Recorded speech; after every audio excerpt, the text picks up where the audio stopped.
kind of spawned front blue and field there, but it's over. There's 10 seconds left. That was one of the most frustrating POVs I've watched on a hard point, and that's perfect by LG, right? Yep. Exactly. Punish. Look at Slack's scoreboard, though. We got to take note of it. 34 and 12. Going in, he's trying to get the 3.0 KD. Has more streaks to work with. Has the payload rewind to work with as well. Doesn't even feel like reloading. Just trying to pick up as many kills as possible. Able to get the 36. Can he get 40? Looks like the game's going to be over before that's possible, though. Complexity definitely seemed like they gave up, midway through that game. They didn't even get any sort of time. Yeah, I apologize, Slack. We saw your first 2 streaks where you went off. We missed that last one as we were showing how frustrating that was for the Complexity players. Yeah. But Luminosity does what they need to do. They win the respawns, and for the most part, they win the respawns in commanding fashion. The uplink was a blowout. This game 4 was a blowout. The game 1 was a little bit close, but that's kind of the trap they fell into with ALG as well. They lost that game 1. It was kind of back and forth.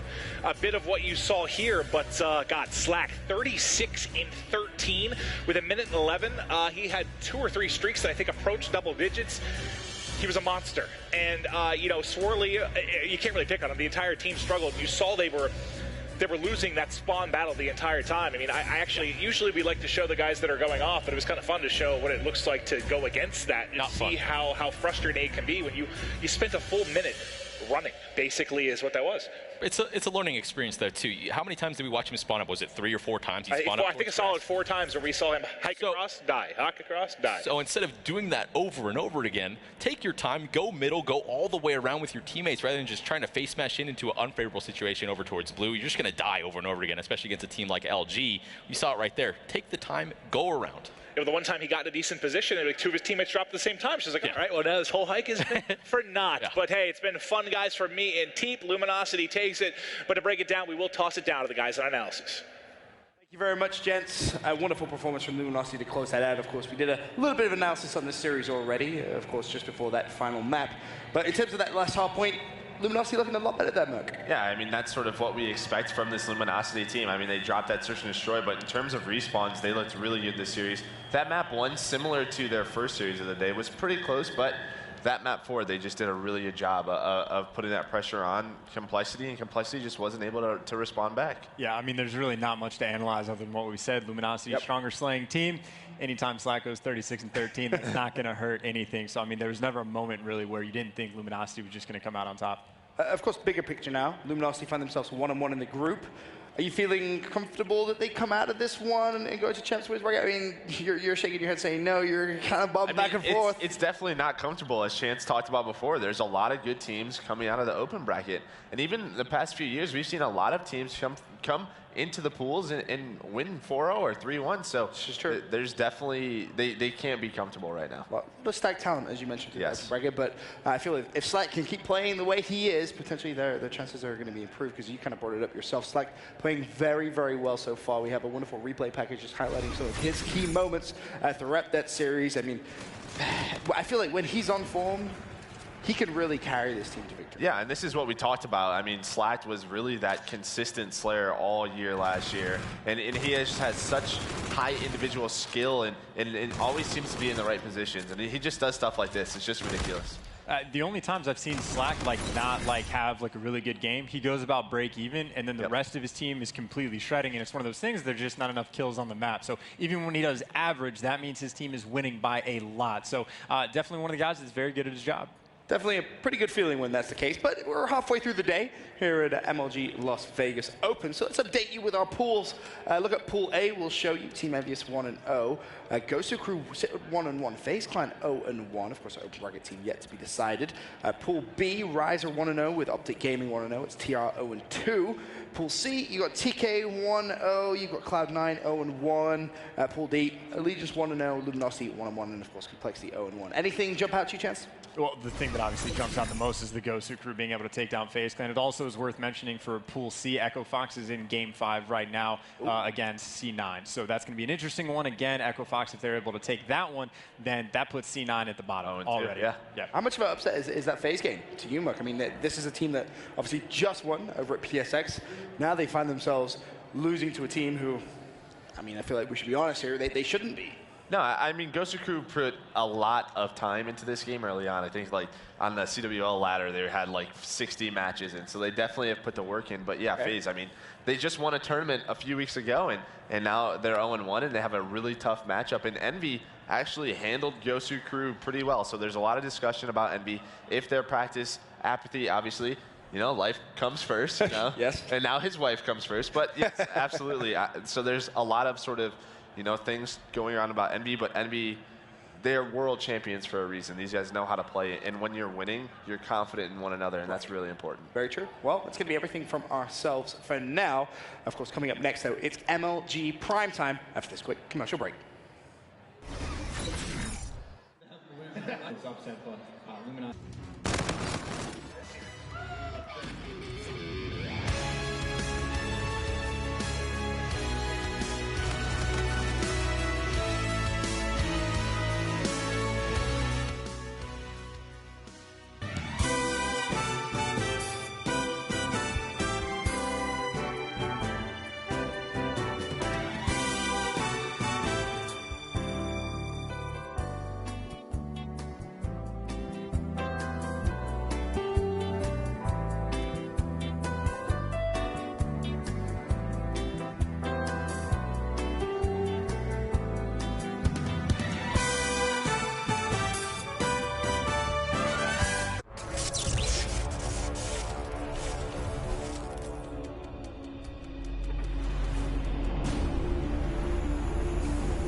Fantastic shots there.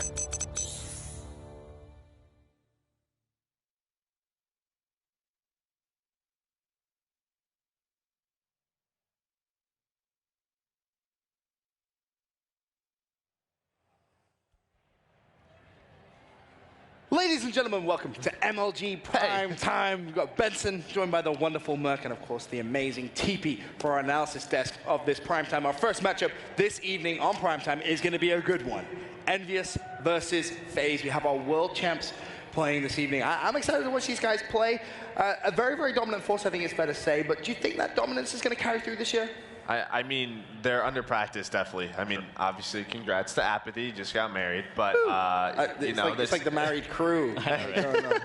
But it's time away from the game, so they're definitely under practice, especially compared to FaZe. We talked about it. They're one of those teams who have put a lot of time into it, but the skill's still there on Envy. I mean, you have Slasher, who's considerably one of the best ARs in the world. You have John and Apathy, who can just go off and be the best player in the world at any time. And then you have Cap, who's sort of that captain and keeps them all in line. So, you know, this team is still ridiculously good. Oh, for sure. I think it's going to take them a couple of games to really get into that top form again. And, you know, from, playing experience, right, the practice on LAN is about 10 times, 100 times more than it is online. So the more matches they get to that sort of momentum success, I think the sky's the limit with them, obviously, world champions. But, FaZe, they really need this win. They could possibly force a three-way tie sort of situation with this. It's kind of scary that they could find themselves 0-2 in pools. That's a petrifying place for them to be, that's for sure. But of course, as we mentioned, Team Envious are world champions from last year. Looking to have a repeat performance this year. Let's take a look at an awesome video about Team Envious. Team Envious are your 2016 Call of Duty World League champions. JCap, John, Slasher, and Apathy. This is the team that cemented themselves in the Call of Duty history books. But the true testament of a great team is their ability to build off success. And with a new game comes a new season. Since the inaugural Call of Duty World Championship in 2013, no team has ever won back-to-back championships, and only 2 players have. COD XP MVP John has proven he is among the best. Slasher has placed top 3 in every World Championship he has competed at, while Apathy has now had 2 top 5 finishes. Captain Jordan JCap Kaplan won the 2 previous COD championships and looks to make it a 3rd, but more importantly, win a 2nd title for his team. The new season will poise new teams and new challenges, but with their experience, a 2nd title isn't far-fetched. Can Envy win back-to-back world championships and cement their legacy in the history books? One of the key players I really want to highlight from that video, of course, is JCap, a player you both have the privilege at some point throughout your careers of playing with, 2-time world champion, and as well as that, a runner-up. I mean, this guy's made it to the final 3 times. Is it possible he can do it again this year? Is that something which you see is on the cards for him? I mean, absolutely, but I think something that's a huge test for him this year is sort of Hardpoint being that game 4. CTF was his bread and butter. It's something that he just solidified himself on that Denial World Championship team, on that Team Envious World Championship team. So with that sort of, not here anymore, I mean, it's going to be a true test for him. Yeah, it's going to be definitely more difficult with 2 hardpoints coming in, but you look at the rest of the lineup as well, I feel like it kind of favors them overall. 2 hard points with the amount of slaying that they have. You saw what John and Apathy were able to do in Black Ops 3. They should be able to replicate that again here in Infinite Warfare. Just how long is it going to take for them to get rolling again? I don't know. Of course, speaking about John, he was the Call of Duty MVP at the World Champs, and he's going to be one of our players in our key player matchup this evening for our first game here on Primetime. On the opposite side, Attach. So look out for these 2 to really go toe-to-toe with each other. I mean, on paper, there, a quick look at some of those stats. S&D, that one slightly over towards John, may surprise a couple of people there. Hardpoint time relatively even as well. Respawn KD, I mean, it's pretty hard to separate these 2, right, Matt? Yeah, absolutely. I mean, when you look at John, obviously COD XP MVP, and he just does so much dirty work. It just seems like he's always in the right position, doing what's needed for his team, and at the same time, just getting so many kills.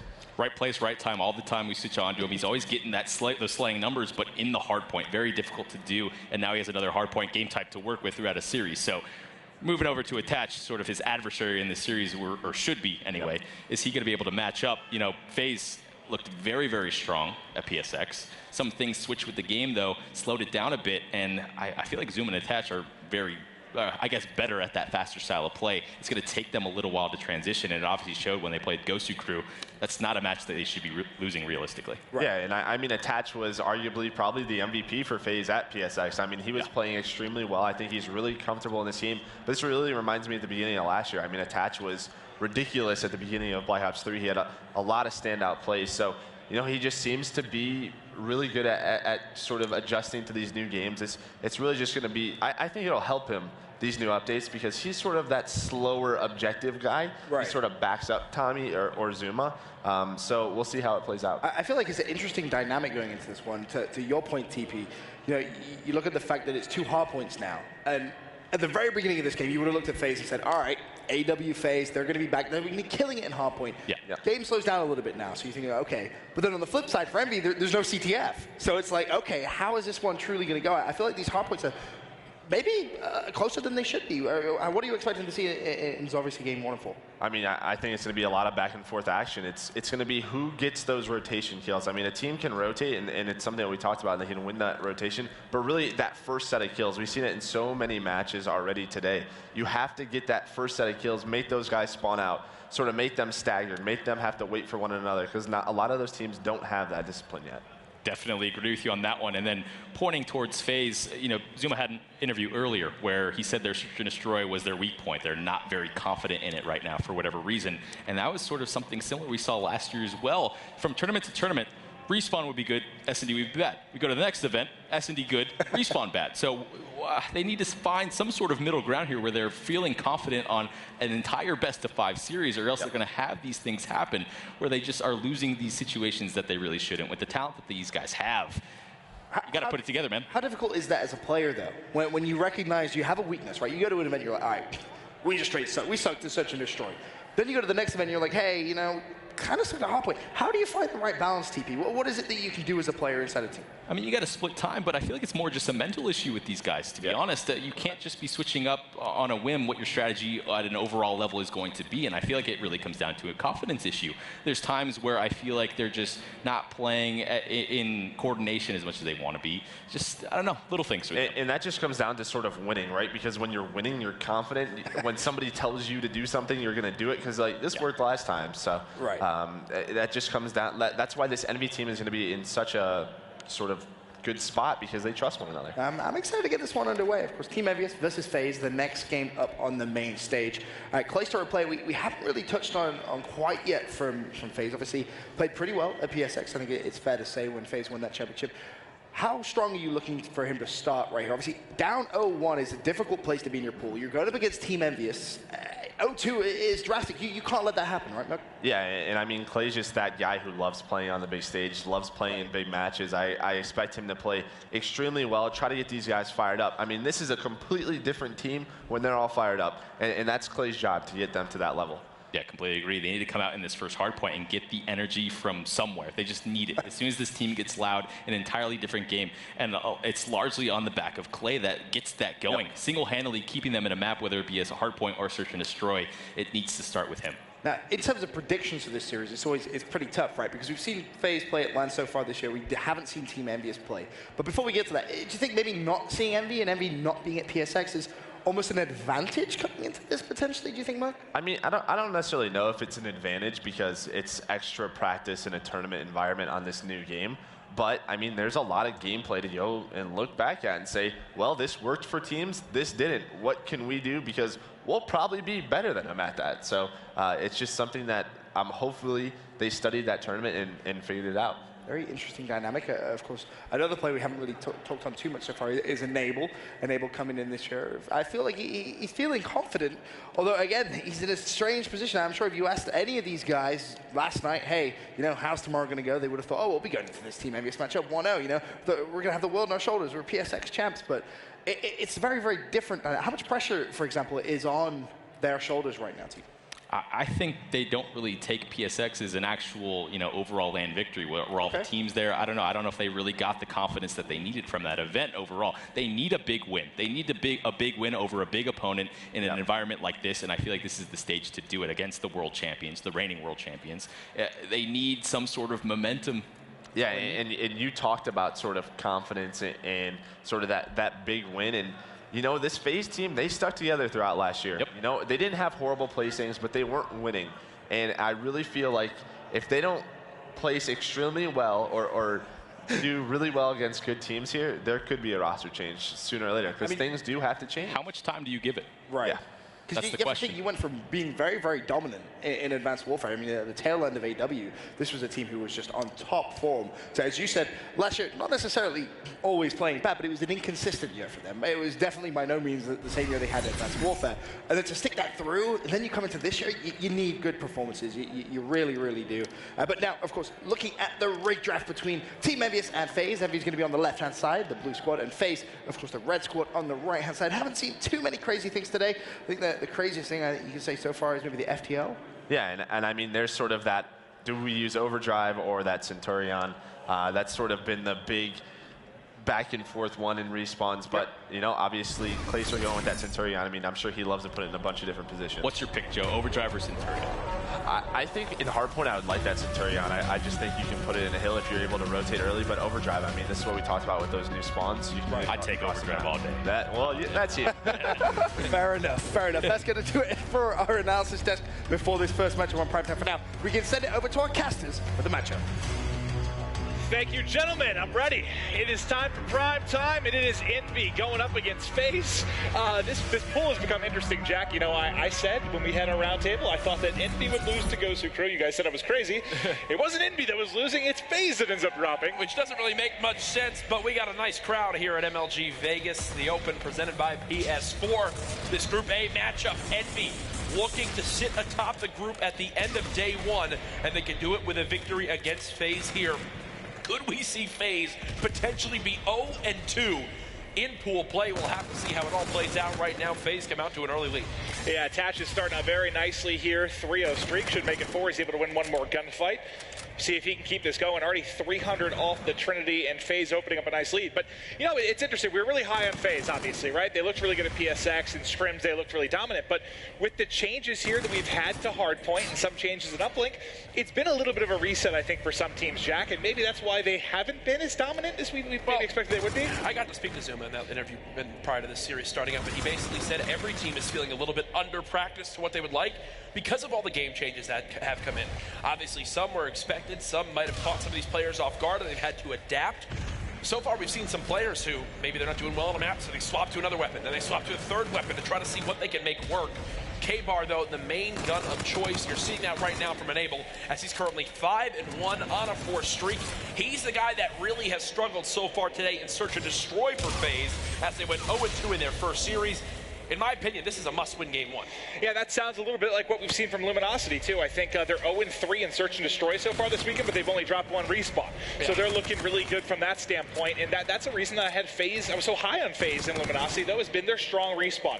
The fact is, can they step it up at S&D when it matters? And even though you had a really early lead for FaZe, Envy has battled right back with a nice Turbine hardpoint. Actually, really surprised to see Apathy at the bottom of their minimap challenge the player pushing through that back deck area. He pushes so far out that there's actually a spawn that comes in for Enable behind his teammates, and now FaZe have a great pinch towards this new hill. I don't know if Apathy's picked up on it yet, as he's still expecting pressure towards this deck side. But look at the minimap. There's FaZe players already at the new hardpoint. Now Apathy's out in the middle of nowhere. And this is what I talked about. I was watching Apathy's stream the other day.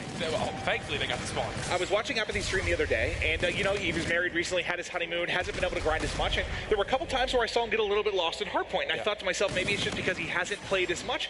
Is that maybe one of those times that it kind of happens? Just a little bit of an off cue because he just hasn't put in the time some of these other guys have. If you watched right there, he actually, if the FaZe player who was close to deck and towards middle map was a little bit further pushed up, they would have blocked those back spawns. It did work out for Envy momentarily that Apathy actually held those spawns for his team, but unfortunately they still get wiped out. FaZe up by over a minute now, as they are just picking Envy apart in every aspect of this game. 5.0 KD for Attach, double positive from Enable, double positive from Clayster. FaZe Clan looking quite good. Yeah, this is looking very, very strong and Attach. I mean, he's just got 2 really nice sprees here, really, to kick things off, as the team in total is now up to 8, a 3 streak for Clay as well before he ends up falling.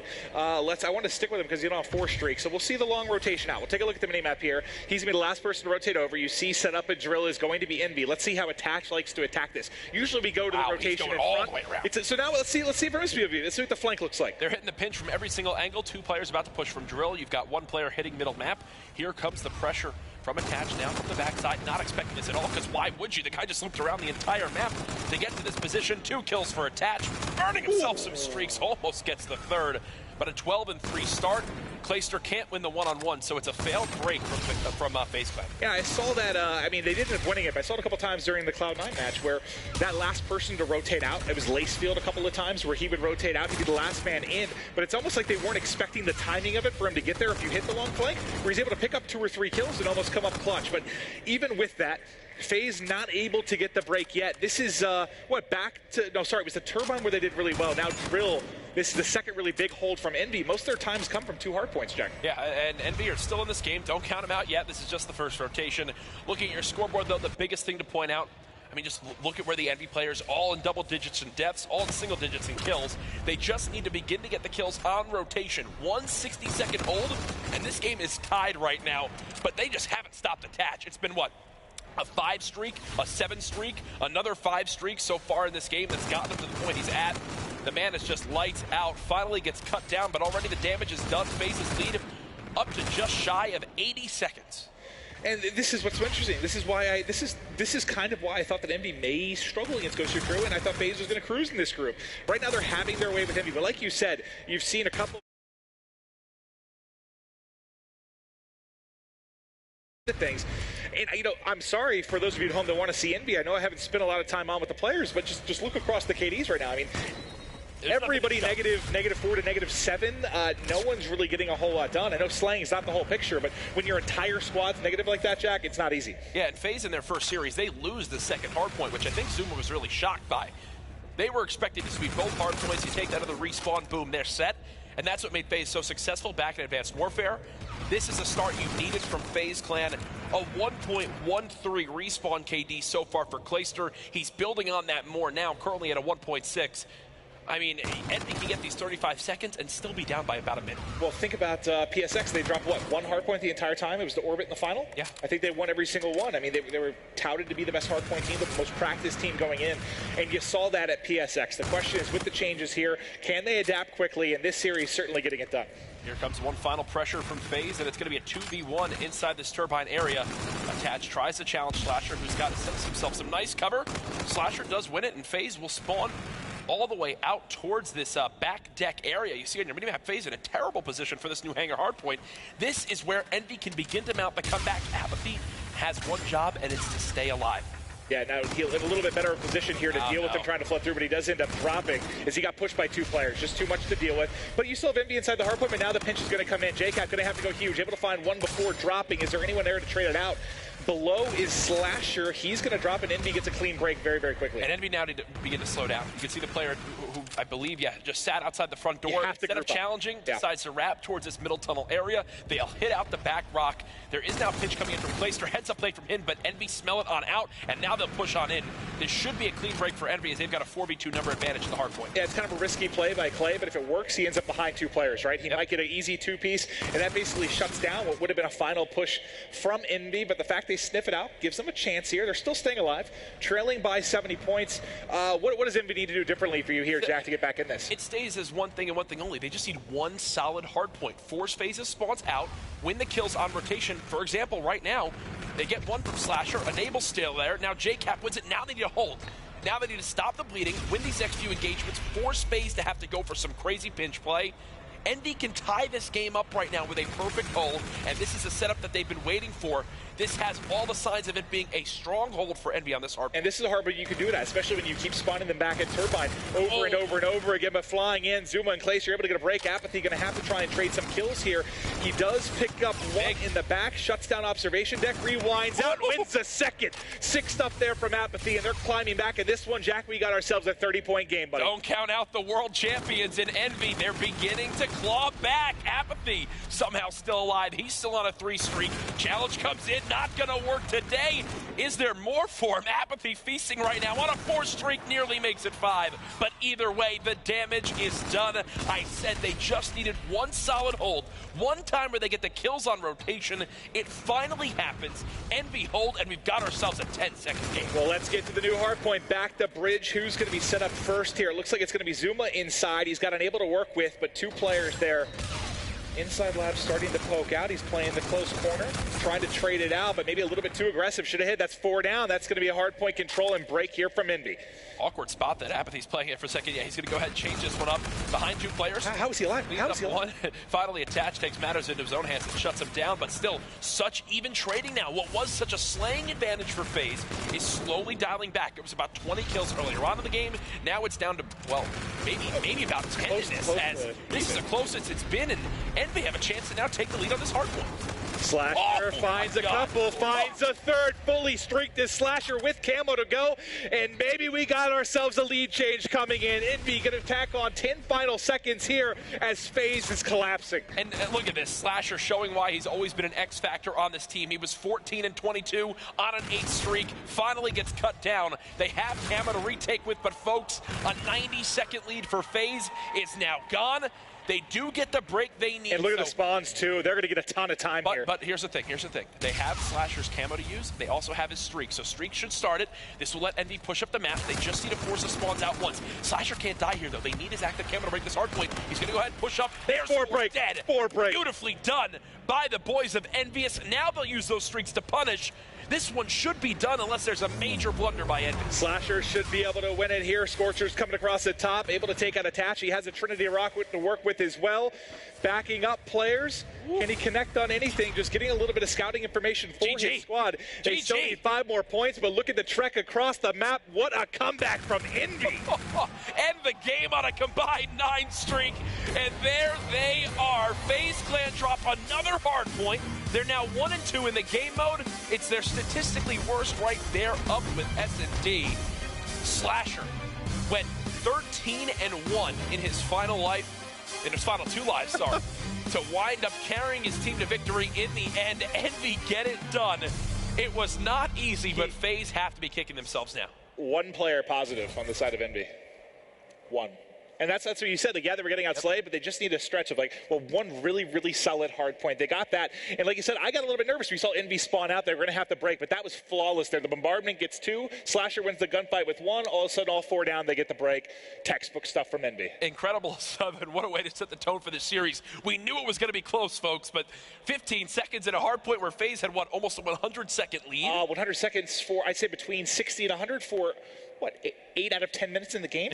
Yeah, no, it's a perfect way to put it. And what did it all start? The drill hard point was really where FaZe began to lose that lead once Envy had a full setup.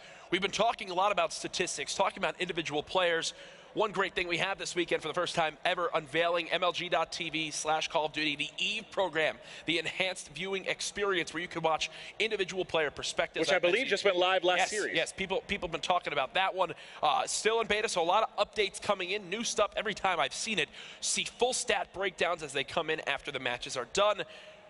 More information than ever before at your fingertips as a viewer. And also, you can get involved yourself to try to reach the top of those leaderboards. It's Score Streak, a new way to answer questions, give your predictions, earn points for them. I think there are some rewards that will come down the pipeline. I've heard some talks of what there is, but it's quite cool to see. I've been having a lot of people tweet me about it, saying that they've been loving the update so far. Well, the best part about it, I mean, the POVs, right? Because unfortunately, if you're watching Call of Duty for the past year and a half, you have to deal with what I want you to watch. A lot of times I'm driving, I'm the one controlling the action, so if there's a particular player you want to see, I may not always be on with them. But now, if you want to go watch, let's say you are an aggressive SMG, which I know that role doesn't exactly exist right now, but if you're a player that plays a certain type of role and there's a play you want to monitor yourself after, you can watch. Yes, you'll hear us still casting the action, but you can watch that POV the entire game if you want. Or maybe it's not a gameplay thing, you're just a fan of a certain player. You're a fan of Attach, you can watch Attach the entire time. You still hear our casting, but you get to see how he plays it. You want to know what makes him such a good search and destroy player. You want to know why Clayster's so good at AR. You can just watch how Clayster moves on the map, see the gun engagements he gets himself into. It's quite the unique perspective to look at FaZe, who they're realizing, guys, we were just up by almost 100 seconds and lost that game. And got to be demoralized right now. And they're going into the game mode that Zuma just said they're feeling extremely shaky in so far this weekend. And you know, they did, I know it wasn't the exact same fashion, but similar to the comeback that I've talked about a couple times this weekend, but the comeback that they had against Orbit was insane. It was so sick at PSX in the game 4. That's not that far off of that. I know it's different. I think it was like 7. They were at 244 to 70 or 170 or something. But that was, I mean, a game they should have closed just out. as big a deficit, I think, is the big thing. And really what it comes down to is Attach. It was so hot at the start of that game, going on 5 streaks basically every life. He quiets down a little bit, maybe unrealistic to expect him to keep that up. He was 17-3. But then on the side of Envy, where Slasher is that catalyst for that Envy squad to keep up with the slaying, he goes on an 8 streak. He gets fully streaked out. And the big thing was that perfect 4-man break at that back turbine hard point. Here's a look at your rig draft for Game 2. It's going to be Crusher, Search, and Destroy. Earlier on today, some of the big things we talked about, the combat focus being used instead of propulsion. Is that the right decision? Also some FTL jump action. Not going to happen this time around as both teams go with the mirror matchup.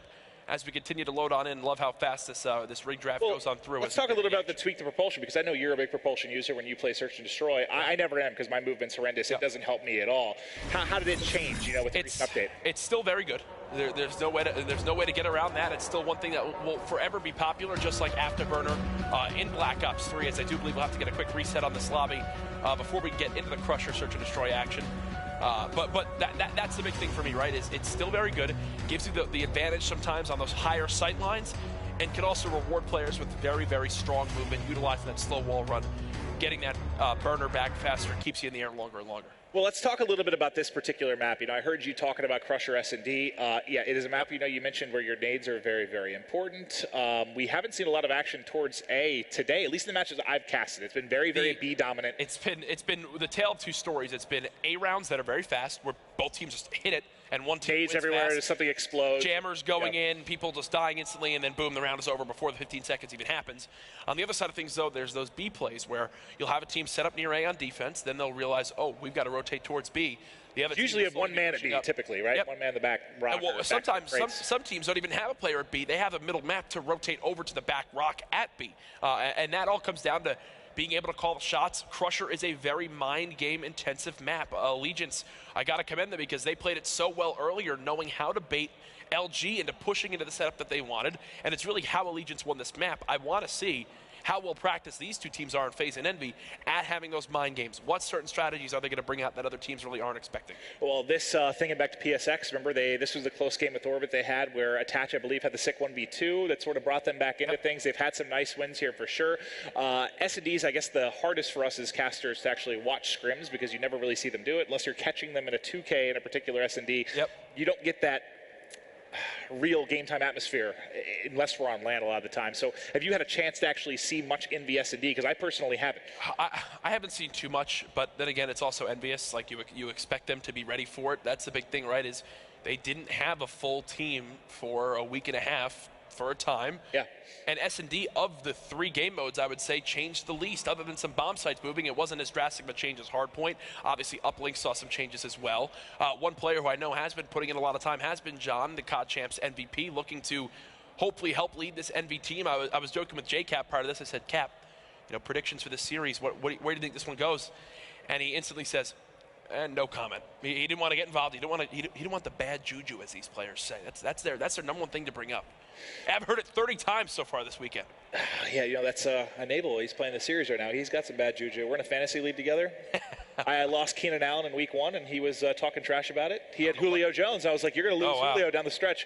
Both his playoff games, Julio's not playing. Sorry, Enable. Don't know what any of that means. You could have made up those names, and I would. Well, those that play fantasy football know what a big deal not having Julio Jones is down the stretch. But that's an example of some bad juju. He sounds like a real nice guy. Here's your rig draft again as we load back on in. Appreciate your patience on that one. Really should be no changes there.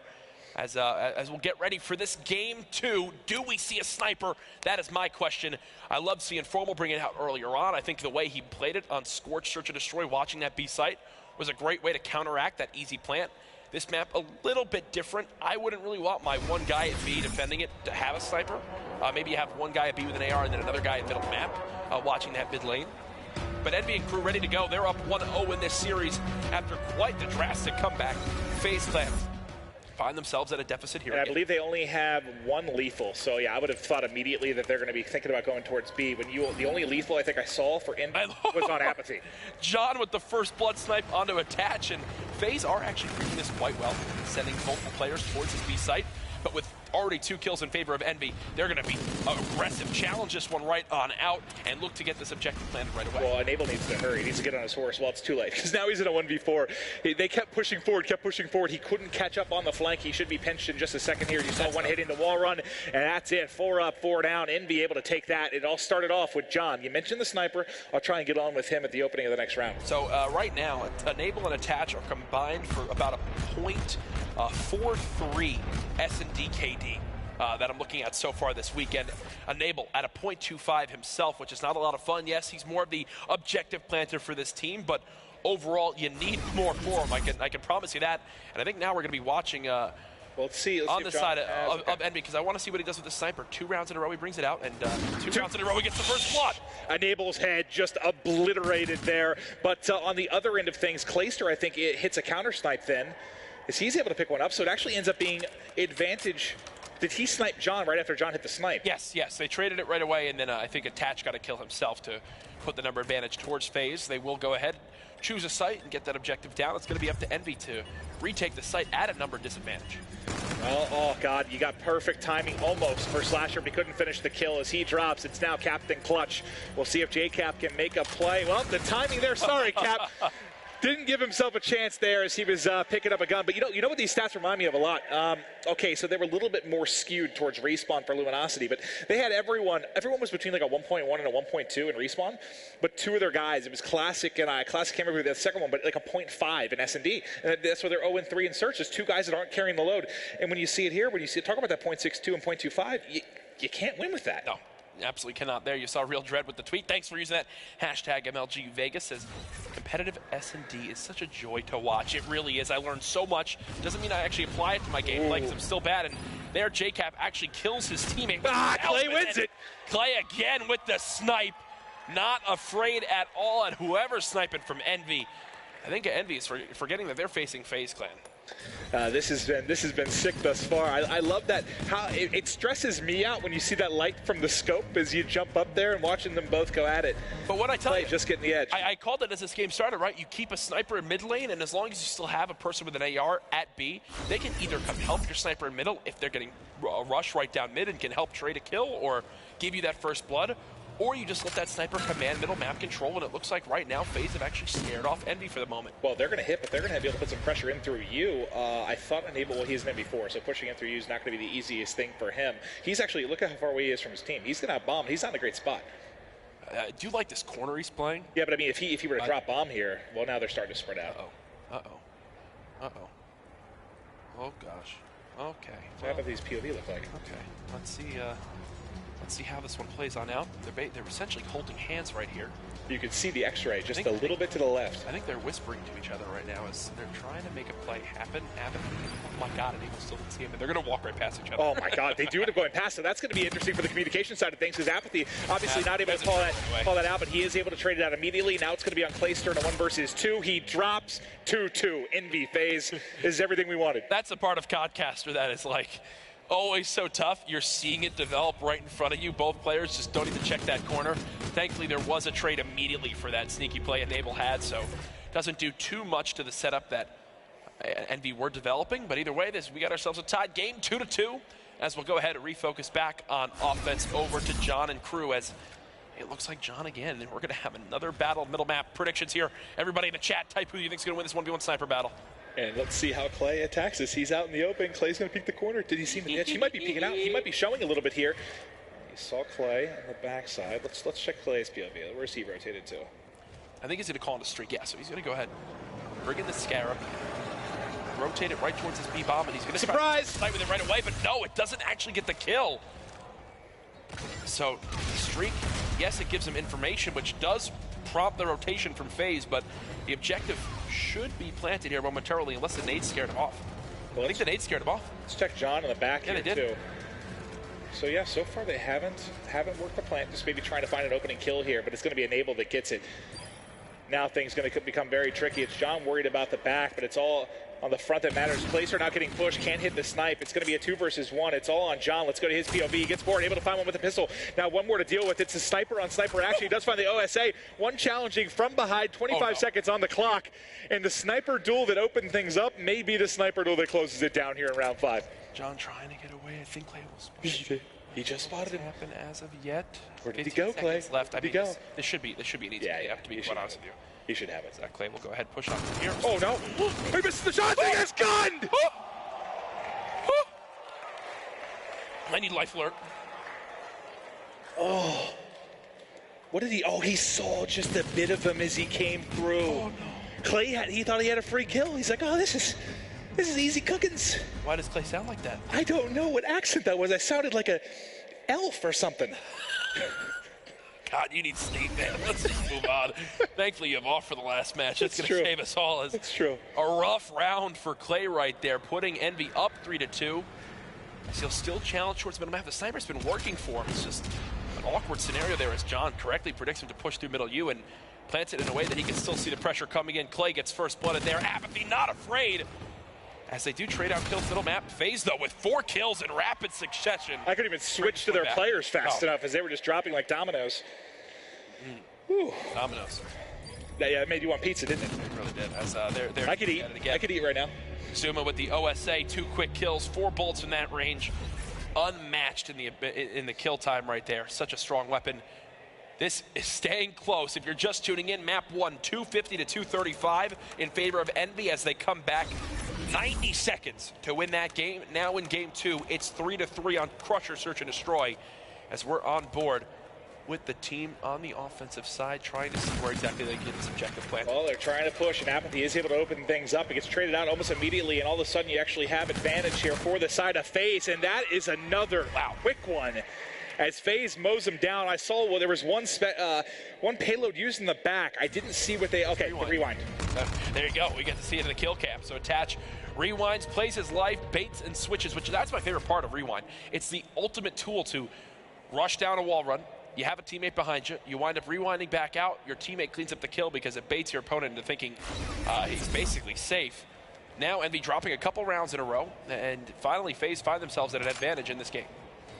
All right, well, Attach playing pretty aggressive in here around the A side. He backed them up with that grenade, so they've got control of A for now, but JCap's already found a kill and able to trade this one back, but Bomb now down. Where? So Bomb down. Who's that at my B side? What is he doing? Clay? He's marching around. I guess because he's got the sniper, he's looking for some sort of angle. Oh, that guy was inside. It just X-ray tricked me. I you. thought he was jumping around that top spot where they were sniping from. No, that's your old eyes to see. It is. I need glasses. Placer rotating all the way through the back of the map. You can see where the objective is down at. Attached, still just playing these corners. It's working for him so far in this game, but I do believe he's going to get spotted. There it is, 2 versus 1. Now Envy just need to get together, and that's exactly what's going to happen. Beautiful job by Slasher. Runs right back to his teammate, and now the previous world champions will go ahead and work together. He should have saw both, surely. He's playing it slow. Oh my gosh. And look, this is smart by John and Slasher. Stay moving on the map. Don't sit still. It's one thing that I love watching with Search and Destroy. This is great by Clay, though, too. And yeah, he's just going to guess on the site, get the objective planted, and there you go. He's also got overdrive to use if needed, so this is definitely a winnable round for Clayster. I would have hit overdrive, ran back through spawn, wrapped all the way back around and flanked. That's why you're not a pro. Yeah, that's probably true. Yeah, that's definitely why you're not a pro, because probably true. Both players, but now begin to challenge. He gets absolutely gifted. 1 versus 1. He saw him in the corner. He saw his leg, and Clay gets the 1v2. Look at John's face. John looks at the camera. That would have been perfect if he didn't see like that sliver of his elbow as he got to the right side. I think he might have caught him off guard, but he saw just a little bit of a glimmer. We always bring it up. Those Envy players, they have some big elbows, Clint. Yeah. That's I hate you. Been said.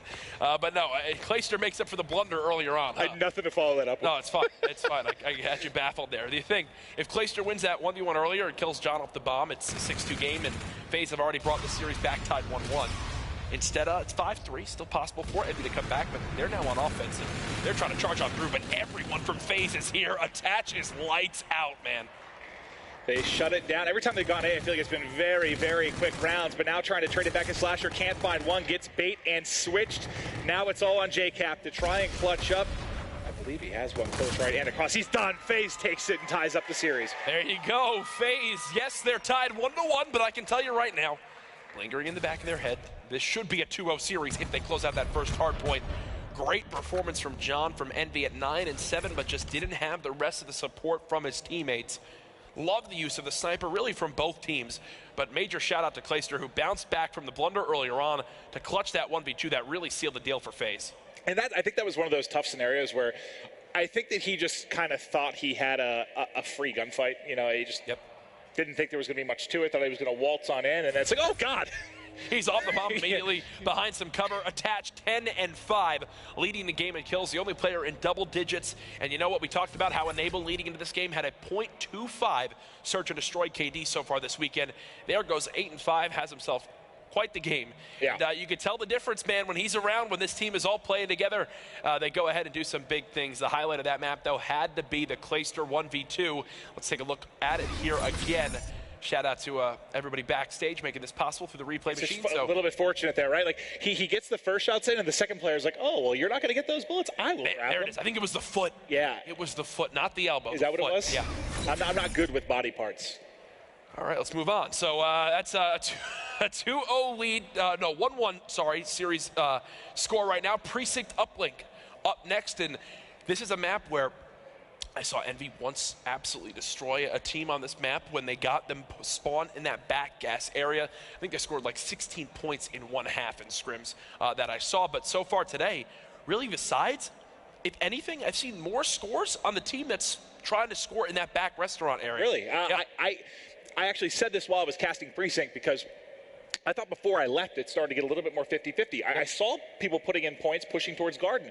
But the one match I did cast today was all the points came pushing towards gas and the corner there, whatever that open uplink. It's I don't know. I guess I haven't seen that at all today, but I'm curious to see if this plays a little bit more 50-50. Do you favor anyone in particular going into uplink when it's a little bit more I honestly, here? I literally can't even make a prediction on this. These two teams are looking really evenly matched so far. I think the one thing that FaZe had going for them was that impressive slaying performance at the start of that hard point. Obviously, it didn't maybe end that way with Slasher turning up, John getting more involved. What I'm watching out for here is the teams playing maybe a little bit risky in certain scenarios. And what I mean by that is... You like to get risky, Jack? Yes. Earlier on today, when we saw Allegiance versus LG, there was times where teams would send a player to overextend and trust their teammates to clear the base, and they would overextend to the point where they'd block that spawn towards that back Garden Park side so that they could get some future scores, some dunks. It's what Luminosity did so well to score like 12 points on that side earlier on against Allegiance. So I want to see which of these two teams maybe plays a little bit more risky, plays for that advantageous positioning. As here's a look at your rig draft. Reactive armor going down onto John. Slasher with that active camo, so useful here in uplink. And then Enable will get the same for himself. Rear guard, obviously the one to use for that Phantom combat rig. Let's get it, baby. Game number 3. We've got ourselves a tied series. I'm hoping for a 5-game set. Remember, this is not our final match of the night here on MLG Primetime. After this, Optic Gaming going up against Rise. Rise, haven't seen too much of them so far this weekend. Both 1-0 in the pool. I heard Rise has been doing pretty well. Both 1-0 in the pool. Here, if you've missed the action, I mean, this is a much bigger game for FaZe, right? Envy's already taken that first match against Gosu. FaZe falls into Game 5, so a lot more on the line here for FaZe. So you got to think as we get further into this series, the pressure starts to build maybe a little bit on the FaZe roster. Yes, and while FaZe did lose that first hard point, they played good 9 out of the 10 minutes, so they can at least fall back in another hard point in Game 4. Can they win this uplink? We'll have to find out. Grenades get the first blood for JCap and crew as Envy look to secure the lobby control. The problem is there's one player in lobby here, and it's Zuma, who does, let's say, a brilliant job if he picks up both of those, but he can't do it. So you will have control early for Envy. And, you know, when I watched Cloud9, the reason they weren't really getting points on the board, they kept trying to hit the same side over and over. They would never take it down towards Restaurant. I think you can really do a whole lot of damage here. You can't be a one-trick pony when pushing towards Garden. You have to be able to mix it up. And it looks like Envy trying to do just that. Yeah, this push is awkward to me so far. I mean, maybe they had a couple Envy players coming off spawn, maybe too worried about their flank, because right now they have moved this drone towards Cherry Blossom. Finally, John does get a 2-piece, which should put the numbers in favor of Envy. But right now, FaZe are going to keep spawning right towards that back park area, and they should be able to get some bodies on this before a throw can really go in. Yeah, the hell? That one was just completely off. So This is what I'm talking about, though. You need some sort of pressure to force the spawn out during that push. Envy are just going to keep facing unrelenting waves of FaZe unless they get all 4 dead. And there, if you're only getting 1 or 2 at a time, this is the route you want to see them take. But see, this is where I watched Cloud9 try to like push over and over and over and over again and had 0 luck. And then on the other side, the other team had a lot of luck going towards Cherry Blossom. So it's interesting to see. We're early in uplink. Like, it's going to change. People are starting to learn different ways that you can attack and influence the spawns. But they kind of get shut down here. Slasher, last man up. Nice job. 1 up for each side, really. By FaZe Clan to clear out their base. They're now going to grab this drone from lobby, and this is where you can see a couple different push opportunities. Right now, they're putting more pressure towards gas if you're FaZe, but wouldn't be surprised to see Placer grab this drone and run it right back through ATM towards middle if his teammates can win some gunfights. Doesn't actually happen there, so instead we'll try to slay out, win a wave for his team. Not going to happen. Slasher and crew go ahead and wipe FaZe off the map, as they will move this drone towards this back park side. And now I want to see these are 2 big kills. No, big and 3-3. Oh, my goodness. He guns them all, tries to find the 4th, not able to do it, but Apathy is going to have drone in hand. They're starting to push forward. JCap leading the way. Off the wall run and a dunk through for the boys in blue. Nice job by Slasher, that 3-piece, so perfect, and this is where it gets scary. The silver lining for FaZe, there's nobody inside lobby for Envy, and they're actually in control of the drone for the moment. Yes, they do get stopped, but I think they've bought enough time now to get bodies here. Yeah, Envy, they play a little bit too focused on the opposing team's base, where they get punished for having no control of the lobby area. Someone has to grab the drone, right? Yep. To keep the rally going. Now it's going to be in FaZe's hand for now. They kind of have it at the bottom of the map, bottom of the steps there. So no pressure coming forward yet, but as 2 kills get picked up, now it's go time. Enable has it in hand. He's going to be pushing around towards gas, just tosses it forward because they now have to get gun up and try and find some kills. I don't know if he wanted his teammate to grab it there or not, but they do hit the 1-point toss. I thought that was just kind of toss it for yards and get gun up, but it ends up working out. Nice dish and nice toss. And John, because he wins that gunfight in his spawn, will actually spawn his teammates at that top station area. So on your map, Enable was waiting for players to come from gas. It's no luck because of where John gets those kills. 3 do go dead for the moment, but beautiful shots from Clay to stop that push. If he doesn't get that kill, it's almost guaranteed points probably, right? Because you get a couple to push out with him. Now you're going to have a long 1-point opportunity. It's away and it's short. Doesn't put it through. That's a gimme. That should have been in for Envy. I think Enable just spawned in with the drone in his hands because it landed right where he spawned back on up. But yeah, a botched 1-point play. What did we see from Optic earlier on today? 5 ones in a row on throwback. Some close, some far, but precision shots. There, you needed Apathy to hit that because it's still down just a 1-point game. And FaZe are definitely still in this one. Zuma with a aggressive peak there, but I guess with an OSA at that range versus K-Bar and Envy, you feel pretty good about it as he wins that battle. But they're still slowing down Envy, at least for the time being. Drone just reset it back to mid-map. I think Enable, I thought he might be pushing up to kind of watch lobby. Zuba's been the guy there the most part for the FaZe side, but it is going to be Envy that's able to grab it. They want to push up towards Dasu, tossing it forward as they're trying to find kills. They're able to find 1, but it's traded out. It's just kind of Slasher trying to work here, but there's a flanker coming in. That's John from behind. John found 2. Couldn't get the 3rd to really lock it down. But see, that was the play that I was talking about, where they're trying to make a little bit more of an aggressive play. Block those spawns at the bottom of the portal. Unfortunately, John just didn't have enough supporting cast near this back park area, so there was no way for Apathy to move up the drone. 25 seconds left. I do think Envy have an opportunity to go for a dunk here. It's going to come down to these next couple kills below the portal. They do get it. Here comes the dunk for Apathy. Envy up 4-1. 2 nice plays where they're able to get points on the board. Still very, very tight, though. Not something. FaZe can counter. They surely can. Zuma has it in hand. They're trying to get out to mid-map, clearing the way. 5 seconds. The pass forward. Attach going for the dunk. Gets it. The 10-second counter from FaZe. That's huge. And they ran it right through that fast route through bottom ATM. I don't think Envy were expecting that pressure at all. You can see the players that jump out don't see Attach all the way above.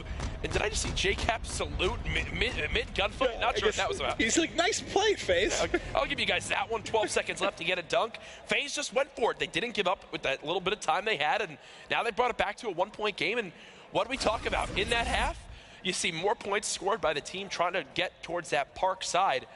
I'm telling you, man, this map is much more 50-50 in my opinion. And it used to be like 80-20, or it seemed it early when the game came out, right? But players starting to learn, but that's 4 down. You got to get going here. If you're the side of FaZe, you got drone in hand for Zuma. He's pushing it forward. One person going to be able to rotate back, but he should be able to win that fight. But Slasher with the headshot obliterates him. How do they not get any points here? They have to. Well, it's because one player spawned right below the portal. There's no way to go for a throw.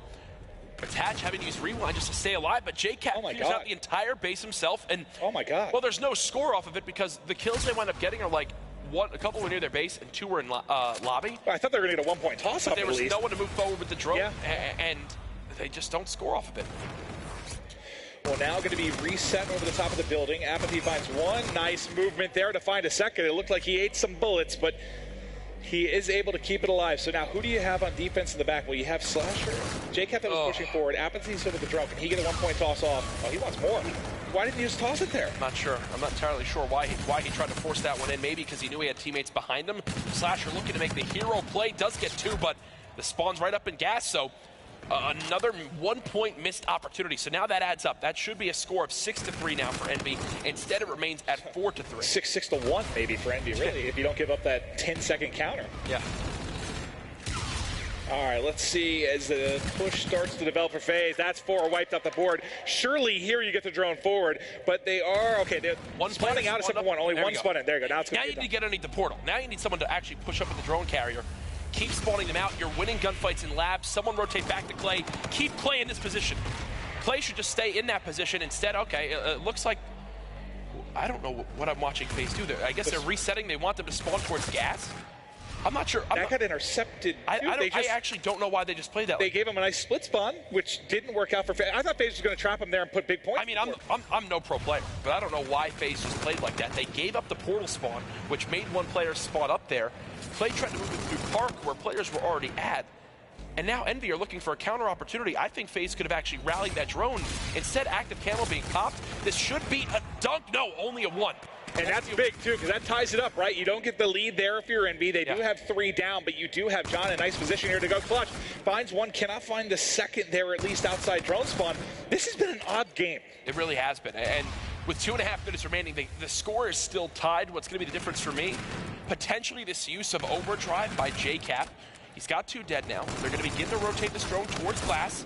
They're in the position they want to be in. They just need to follow up with these kills. Like right there, they cannot afford to get 2-piece because where's their opportunity for a dunk now? Apathy has to settle for this 1. Can he get it going? Does connect and be back in the lead. Able to get the 1 off at least and take a little bit of control. Hold this angle. You still have overdrive for Cap. He's able to get 1. Can't get away though as he gets the nade off.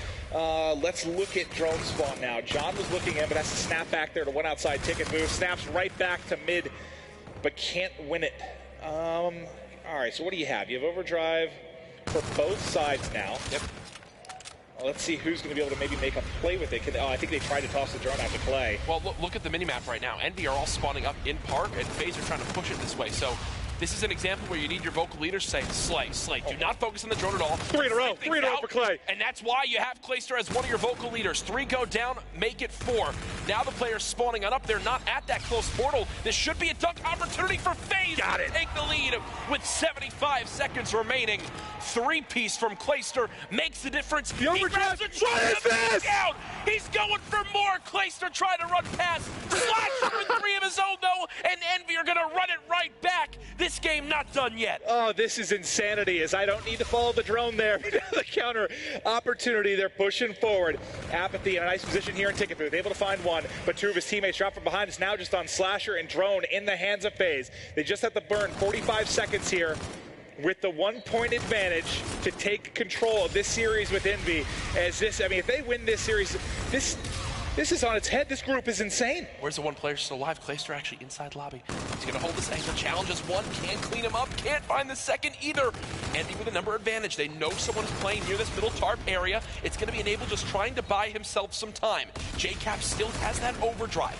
20 seconds remaining. Zuma with a big kill to shut down that payload ability. As 15 seconds left, Envy need to get some map positioning in their favor. They're finding some kills. It's Clayster again, stopping the drone in its tracks. 8 seconds left. They're going to throw it back to JCap. Here we go. This is the last-ditch effort. The 4 speed. seconds remaining. The speed. Can he get there? Toss it. Oh! Shut down as FaZe will go up 2-1. You saw it. It was their own, what did I say? It's going to be their only hope. I kept going back to Cap off spawn because I kept waiting for him to try it.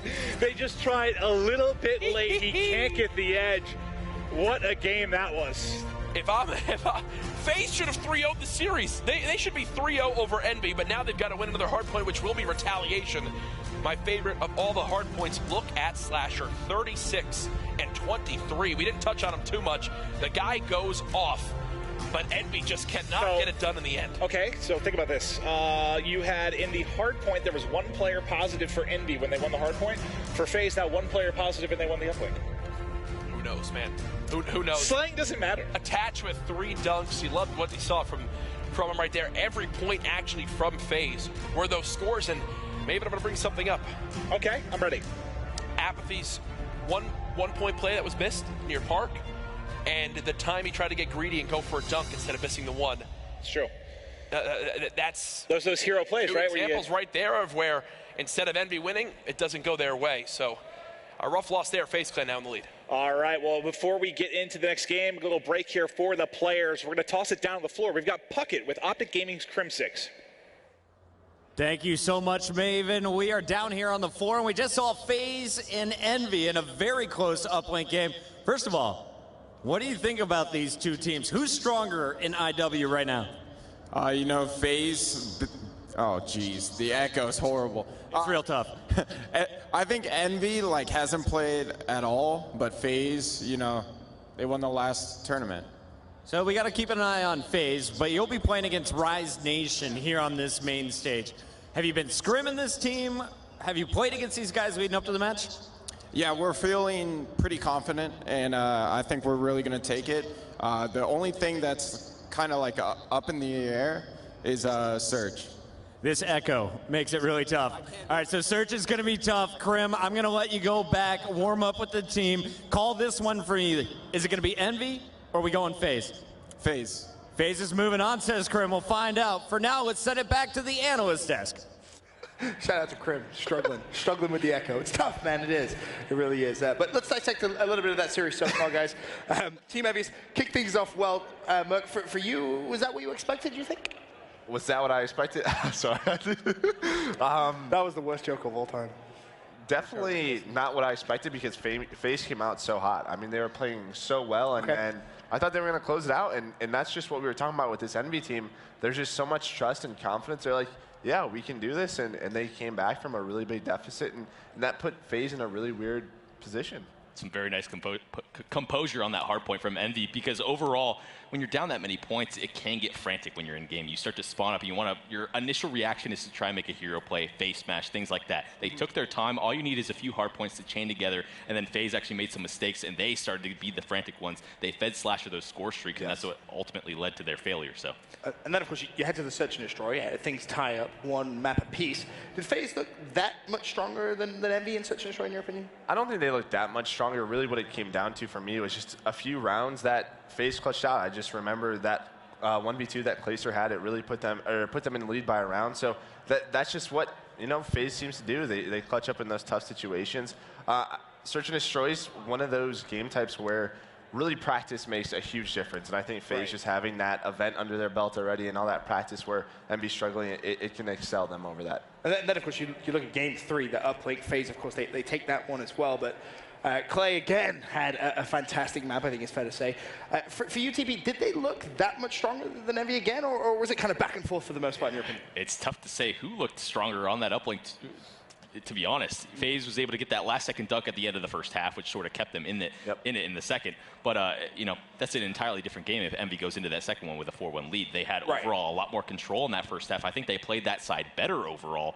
But man, with all the clutch plays that were going on, I really thought Cap was going to hit that overdrive one at the end. It was so close that on the corner. One ending, that would have been. But you think now about the big picture to what's going on here. Imagine FaZe do take this next. They win 3-1. Then you're looking at this pool and you're thinking, okay, well, what just happened? You got 3 teams 1-1. I don't think anyone would have really expected that. Yeah, absolutely. Luckily for this pool is that it is Pool A. I mean, they will get the sort of lowest seeded open bracket pool team going into this. So, I mean, it can get pretty crazy, especially with Ghost Recruit and those different map counts. But there's a lot of tiebreakers online, but it really just depends on which team comes out of open bracket into that pool play. Of course, this one not over just yet. It's all good and well to get ahead of ourselves, but you will need to see FaZe, of course, beat Envious in the next hard point. Here, a look at that replay. We were just kind of talking a little bit about it, Clay. Just doing Clay things. He can just be one of those explosive players, I feel like, at times. That shot around the statue was so sick. He just peeked out, got that kill, and opens up the door for him and his teammates to storm up on this wall run right here and ultimately get that lead. Such clutch plays right there, and Clay just does it time and time again. Yeah, and that's what we were talking about. Clay has to sort of be that guy to get them to that next level, bring the hype, and that's just what he does. And that momentum usually carries over with Clay. I mean, he doesn't slow down. And you heard it in map 1. They were off to a really hot start. Yep. They were destroying Envy, and you could hear them from here, and that's what you need in this game 4. I have to ask you guys, because this is just so close right now. You know I'm going to do it. Predictions. I'm going to start with you, TP. Do you see FaZe closing this one at 3-1? Can they beat Envy in this next hard point? I think they are. I think they're going to make the changes that they need to make. Okay. You know, they should have learned what happened on that first hard point. Yep. They came out hot. They need all that momentum that they had. They just need to close it out this time. A couple points I want to go at as well is they kept composure after losing a hard point they should have won. Again, going into the search and destroy, Clay loses that 1v1 versus John, and that was pretty disheartening. You know, he catches you on the bomb site. He probably should have won the gunfight. He keeps composure, then wins that 1v2, and that's when things start to shift back in their favor. So good composure from FaZe. Yeah, I mean, I think I have FaZe winning just because of how fast they played that map 1. They just played, they came out really hot, and I don't think they're going to let those mistakes hurt them again. I think they learned. You know, when you have that big of a lead, sort of take a step back. Let Envy get all that scrap time. Rotate early and just win those key gunfights. Of course, we talked a little bit about Attach being one of our key player matchup. Of course, him versus John with a couple of players that we really want to keep our eyes out for. Has Attach impressed you so far in the series, Mark? Absolutely. I mean, he's opening up, you know, all sorts of rotation kills, doing what he needs to do. And this is what we sort of talked about. Maybe that update did help this guy maybe the most on this team, maybe him and Clay, because, you know, he likes to play sort of that sneaky role. He's sort of those guy, he'll rotate to that nice hill and be in a weird corner you won't expect. He always gets that intro gunfight. I remember playing against him, especially through that last year, like on a map like Fringe, for example, where he's just being so annoying, playing his corner so perfectly. He's doing it again here in Infinite Warfare, able to pick up that first gunfight, and I think him and Clay were the 2 stars in that first hard point early in it. Started to fall back a little bit later on, but he just needs to keep that going. So from an envious standpoint then, TV, what do they have to do here to secure map 4 against this FaZe squad? Because like you guys have both said, you're feeling that maybe FaZe could take this one 3-1. Really, just Apathy was sort of the one that opened the door on that drill hill on that first hard point to get those score streaks and everything, with the rewind. He was able to pick up 3 early there, so explosive plays like that, and Apathy's just so darn annoying to play against over the years. He's just so slippery, it seems. Yeah, absolutely. I mean, Envy, I just think they need to keep the slaying up. I mean, they obviously outslayed their opponent in that map 3, but they didn't get the win. Just a few clutch plays, but that map 1, again, you can't let FaZe out to that hot start. They have to come out, you know, and slay with FaZe at the beginning. If this did go to a game 5, obviously, you know me, I love a good game 5 every now and then. Would you see FaZe take the S&D again, Merc, or maybe Envy fight back in that one? That's tough. I mean, logically, you would probably say FaZe because of the practice. I'm sure Coach Reap at home has been putting through the S&D boot camp. Coach Lives Matter. Yeah, absolutely. But I think if Envy wins this hard point, I see them winning game 5. Just momentum spiraling? Yes. Okay. Deep? That is tough. What's map 5? If it comes down to, I think it really comes down to whatever the map is that. Okay. In terms of my prediction of what team is going to win it, just because of each team plays a similar or differing styles of S&D. All right, okay. I know Hardpoint Retaliation is going to be next. Does that change either of your predictions here with FaZe? And then Throwback actually is going to be game 5. So now you know it. Okay. Here we go. We get to go deep in the mind of TP. I think I pick FaZe. Pick FaZe for the game 5. I think I'm sticking with it, dude. I'm sticking with it. Sticking with it. Yep. Here's why. Okay. I think Clay was getting the better of the sniper battles for at least the majority of that Crusher, right? So I feel like Throwback's a good sniper map as well. So that could definitely put them, better line of sights on it towards both bomb sites. Okay. I don't know. All right, well, I'm excited to get this one underway. Of course, a quick look at our rig draft for game number 4. FaZe on the left-hand side, our red squad. Team Envious, our blue squad on the right-hand side. Is this one looking pretty normal, to be honest with you? You don't see anything too crazy there, Mark. Yeah, I mean, just Clayster really using that Centurion, JCap using Overdrive, something we discussed earlier. That just really, to me, comes down to sort of what they want to do with those payloads. I mean, obviously, Cap just wants to help with rotations. Clay wants to lock down a whole hard point. Well, without further ado, we can get game number 4 underway. Back over to our wonderful casters for the series. All right, great stuff, gentlemen. It is game 4. Jack, you got to answer the question right away. Does FaZe close it out here? We going to game 5, buddy? FaZe closes it out here. I think this is going to be 250 to 185 in favor of FaZe Clan. What the hell? I'm thinking that Clayster goes 32 and 19, and he earns himself 2 Scorchers along this game as his Centurion goes absolutely off. It's game 4, folks. Joke's on you, he doesn't have Scorchers. Why? That's my whole prediction now ruined. Envy are going to game 5. All right, let's see what Clay can do early on, though. Not an easy gunfight there, but his teammates cleaning up everything. They've got a little bit of early control here. Attach going to be the man, the hard point, kicking things off at 2-0. Attach doing what he can for his squad, as right now we've seen this map, how Bridge can just really go back and forth. The spawns coming in from either side. We'll go ahead and get that overlay flipped for you right now. It is FaZe Clan currently in the lead, 16-6. All right, well, let's stick with Slasher, though, as Slasher 5-0 here, starting off very, very nicely. Running out of ammo, finding a K-Bar, still surviving here behind the burning van. But we are going to begin to rotate out here. Let's take a look at the minimap. Is everyone going to start to get set up at Lower Street? Apathy, the one in a position here, kind of at patio. He's going to have to deal with some key play. They both line up for him. Finds one. Was there a team kill? Yeah, because he didn't get both, or was it a team kill that came through? Yeah, I think that's exactly how that wound up breaking down. Close after this first hard point as FaZe will have to have Attach go through this C1 area to try to get the flank down. It's on your minimap. Players just really pushing from all sorts of angles to try to contest this hard point. It does look like for the moment FaZe Clan are able to break it first. It's Enable near this back tree side, just trying to stay alive as he's going to wait for his teammates to come off spawn near that top Cathedral area. Well, Enable now inside a bike. Getting eyes on one. Hipfire not going to work very well with the NB4. You know a lot about that, Jack. Okay, you have to bring that up. Okay, I've been turned on a few times now with the hipfire of the NV4, but I'm also not the caliber these guys are. As we see, it's such a popular weapon still on this map, and I love to see it so far. We've seen K-Bars, NV4s, OSAs really being the weapons of choice. The Volk was brought out by Killa in Search and Destroy, as well as Uplink when his team needed him to try to pick up some more kills. Currently FaZe doubling the score of Envy, as they're going to have to fight from the back foot near this back grave hard point. They need to coordinate this push. I like to push from the curve side of the map more, and it looks like that's exactly what FaZe will do. Envy may have a lead after this hard point. This is one of the easier ones to hold, especially if you rotate early, get a full 4-man setup like they have here. Yep. I would not be surprised if we see this flip. You see teams get a full 60, 45, 60 on this, and so far they're making easy work of this. Yeah, and it's a lot because FaZe pushed out one player twice by themselves, and there was no trade to come of it. John cleans up 2 of his own. Slasher, who went, 36 and 23, and the Uplink now 10 and 4. The guy's looking solid. Nice shots there at long range. This game, it's a little bit trickier to hit those shots at long range. You know, you have that spot where the auto aim, the aim assist kind of falls off a little bit at long range. Seeing people hit those shots is sick. But like you said, Slasher doing an incredible job. And despite the fact there was a little bit of a contest there, they basically get a full 60. But now, set up at Broken, it's going to be the opposite. It's going to be FaZe's turn to counter back. Now it's time for FaZe to go for a full 60 of their own. At least John has made his way towards this Lower Street side. He can try to disrupt these spawns, and the longer he stays alive, the more work is done against FaZe. This next spawn will be the interesting one. Do we still see FaZe spawn near that back area? No. Look at your minimap. Clay is all the way out at Cathedral. Let's show you. And it's because John stayed alive long enough.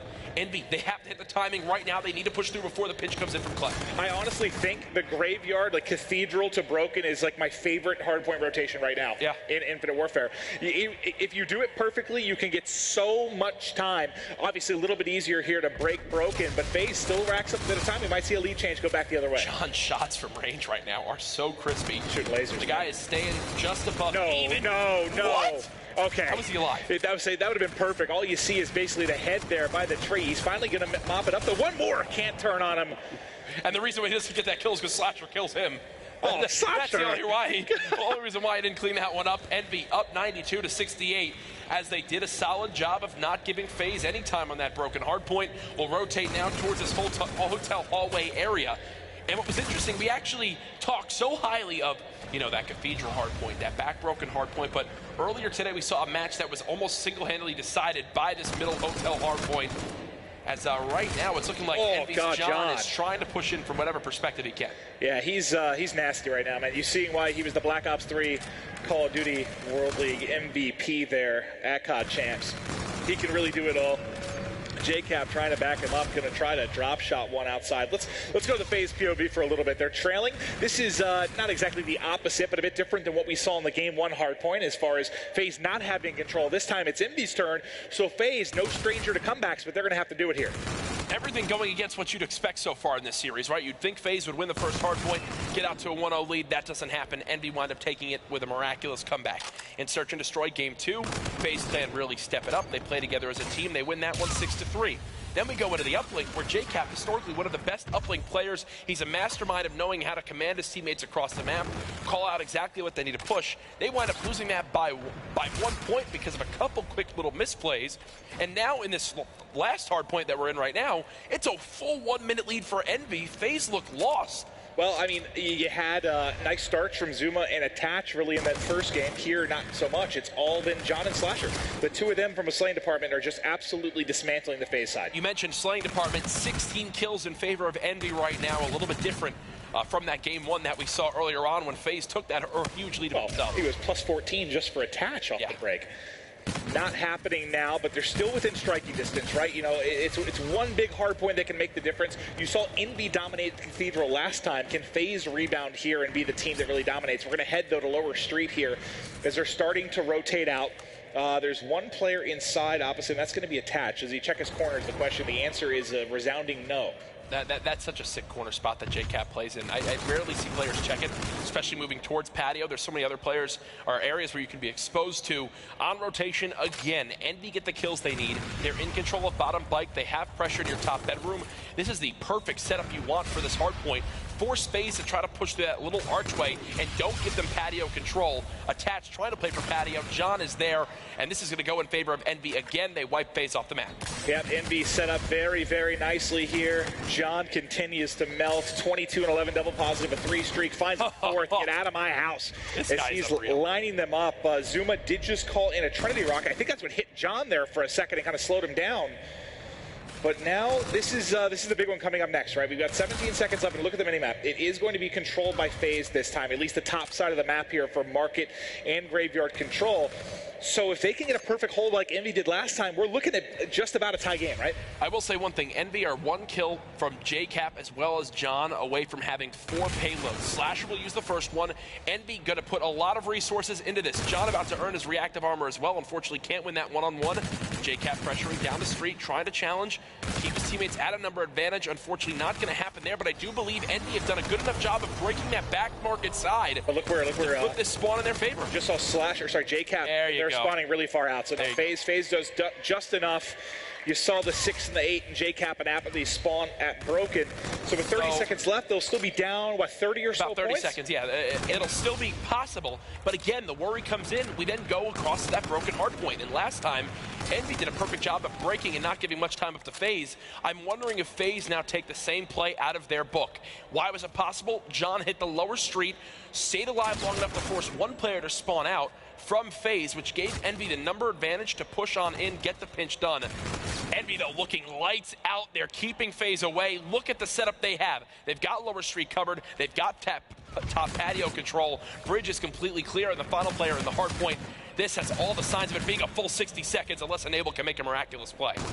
Well, I think Attach just uses Rewind, I believe, to stay alive here at Bridge. We'll see if it ends up being effective. Okay. FaZe got the spawn they want. They are pushing through the lower street. This pinch needs to happen right now before that. I think JCap just killed himself. He spawned top of Cathedral, and JCap jumped out of the map to try and get a better spawn. I saw him. He went up basically at the very top right exit there by Cathedral, ran off the map to kill himself and try to get a better one. And he actually did spawn towards that lower street side, so JCap can put the pressure on quicker towards his hard point, showing why he's such a veteran player. He's trying to put some pressure towards his hill. It's FaZe Clan coming back a little bit. The reactive armor is for nothing. Not a single kill with it. Attached, staying alive forever on a 5 streak. He's showing up big time in this broken hard point. He showed up big time beginning of the last hard point. This time, it's down the stretch. He's 75 off the bombardment. Might be able to work towards a ward here. Game. He gets those. He can shut it down. FaZe, baby, right back in it. This game 4 is all we wanted and more. Attached is needing to stay alive. He knows how important it would be if he can earn himself a Warden. He'll peek towards this lower street. FaZe Clan still trading some kills in their favor. 15-second game is the entire margin right now. 200 points. 4 kills supported. Now just 75 points. No Warden this time. No Warden, but he did pick up the bombardment. Do you realize how over this game would have been if they rotated towards Bridge and he calls it a Warden? Oh, yeah. Where's your chance to get in that hard point? Absolutely There's no done. chance. But he does have a couple utilities to at least clear it out, though, right? Maybe not as effective as a Warden, but Bombardment, can be very, very good.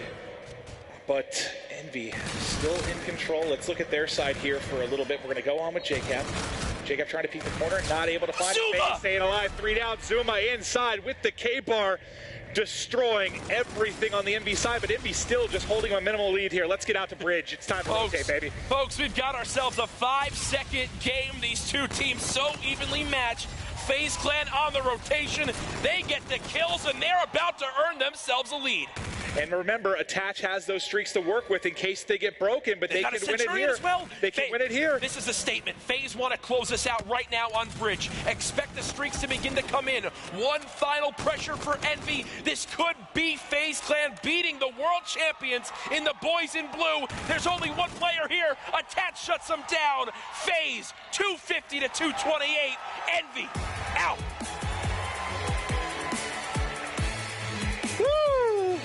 That was a fun one. That was a fun one. So the hard points, like a tale of two halves for both of them, right? The game one, FaZe out in front, Envy rebounds. This time, Envy out in front. FaZe comes back in it. That was beautiful, man. Pool A now sitting at FaZe 1-1, Envy 1-1, Gosu Crew 1-1. What a story with one of the closer pools so far this weekend here at the CWL Vegas. So what's interesting is this was probably you would say the scariest pool to come into if you were an open bracket team, but now with like everything kind of tied up, is it, or is it a little bit more favorable? Since I don't even want to make a call. Nah, I guess it's still just as scary. Yeah, I don't even want to make a call on that. One thing I can say though, I like the story we have with everyone being tied 1-1, because this open bracket team that can come in, we'll have to find out who it is obviously going into tomorrow, but that's a big thing for me. A couple wins there and a couple surprise losses. There is now an opportunity where FaZe and Envy both finish in the bottom 2 of this pool. I mean, imagine if like Orbit comes in or something. Sure, that's possible, man. It's possible. I know we do have a replay from this last map where FaZe began to really buckle down and make the comeback happen. You saw Attach on the hard point before this go big, but Zuma's 3-piece here. So perfect, reads the play like a book. I thought JCap was going to kill him the first time when he peeked, and then he kills 2 more after that.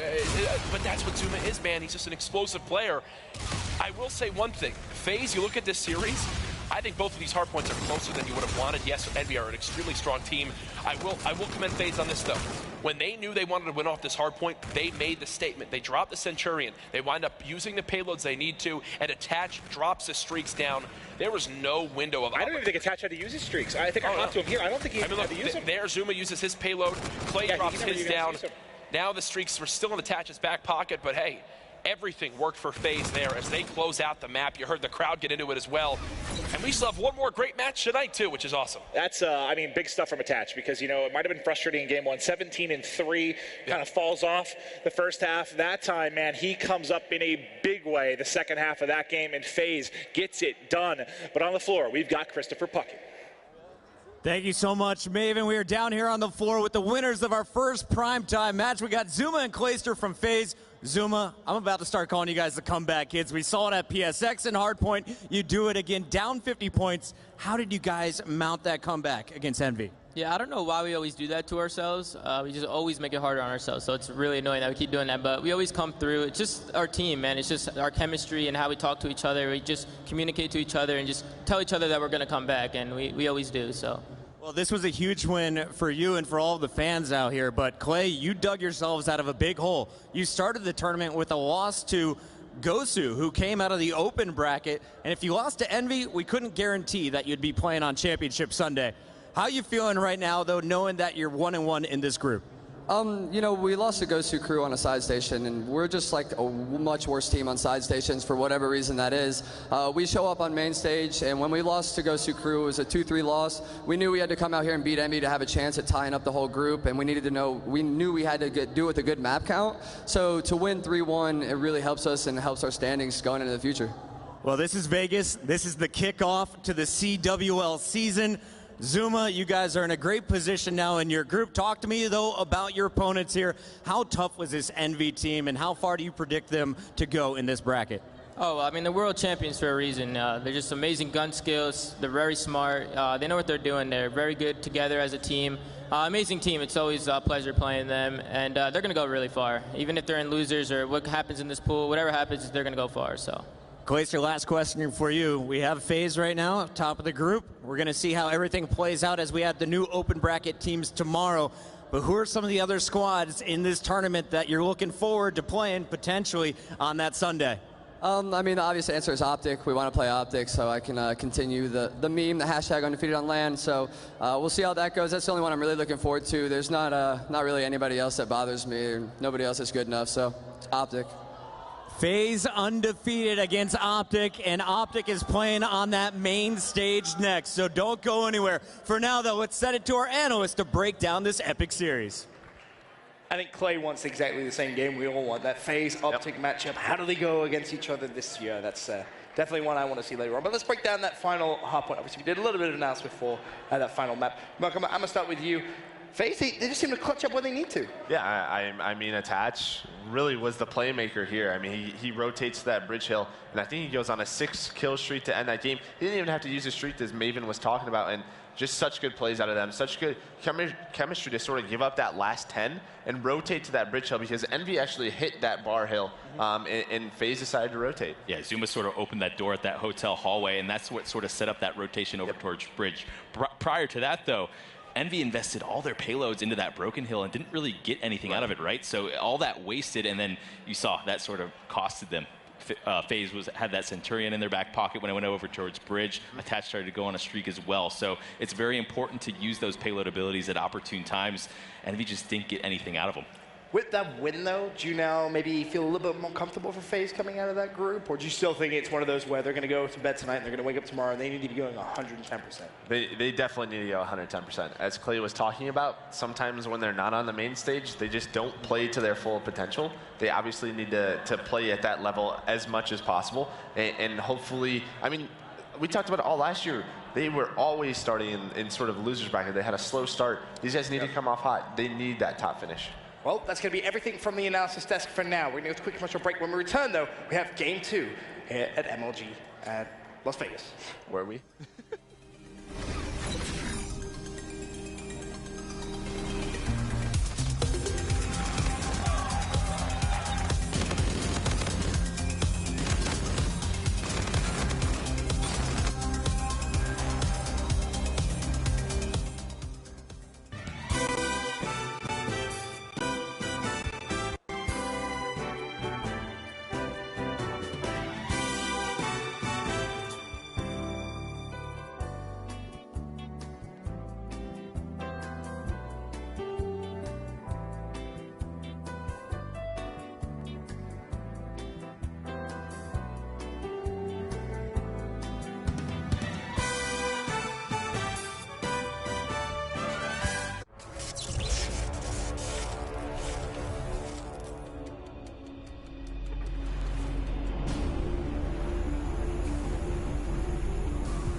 Gaming is currently considered one of the top teams in competitive Call of Duty.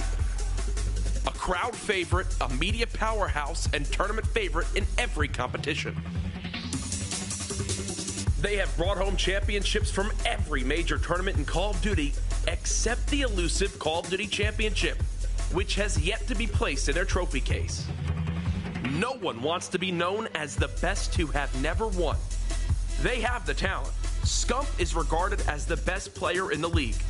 Crimsix and Karma are former COD World Champions, and Formal is one of the best slayers in the game. Each year they don't win, the pressure builds to succeed. This Optic Gaming squad has the potential to win it all. If they don't, could there be changes?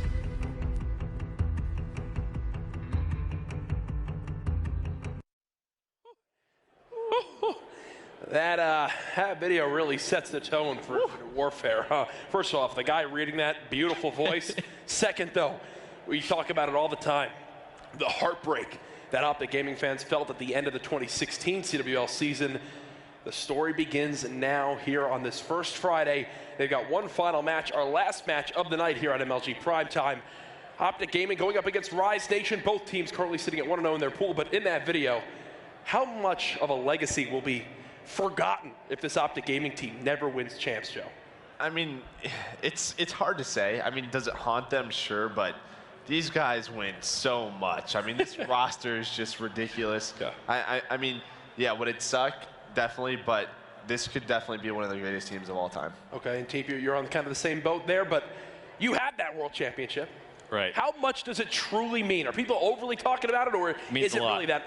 It means a lot. I would have traded every other major win for that one. Wow. So that's my perspective on it. I mean, you can't take anything away from these guys. One of the most talented rosters, I think most individually talented roster in terms of skill, right? Definitely. But there's just something that goes wrong each time we get to champs, and it's Patrick Price, I guess. Yeah, I mean, we've seen this team documented now in Vision for weeks, and you see their top and bottom moments as a squad. Will this be the year of more top moments with positive episodes, or will we see more excuses of what went wrong for this squad? I can tell you one thing coming into this one, with this Rise Nation team, how does Scump wind up stacking up against this squad? Excited to see it all break down. Obviously some major roster changes with this Rise Nation team.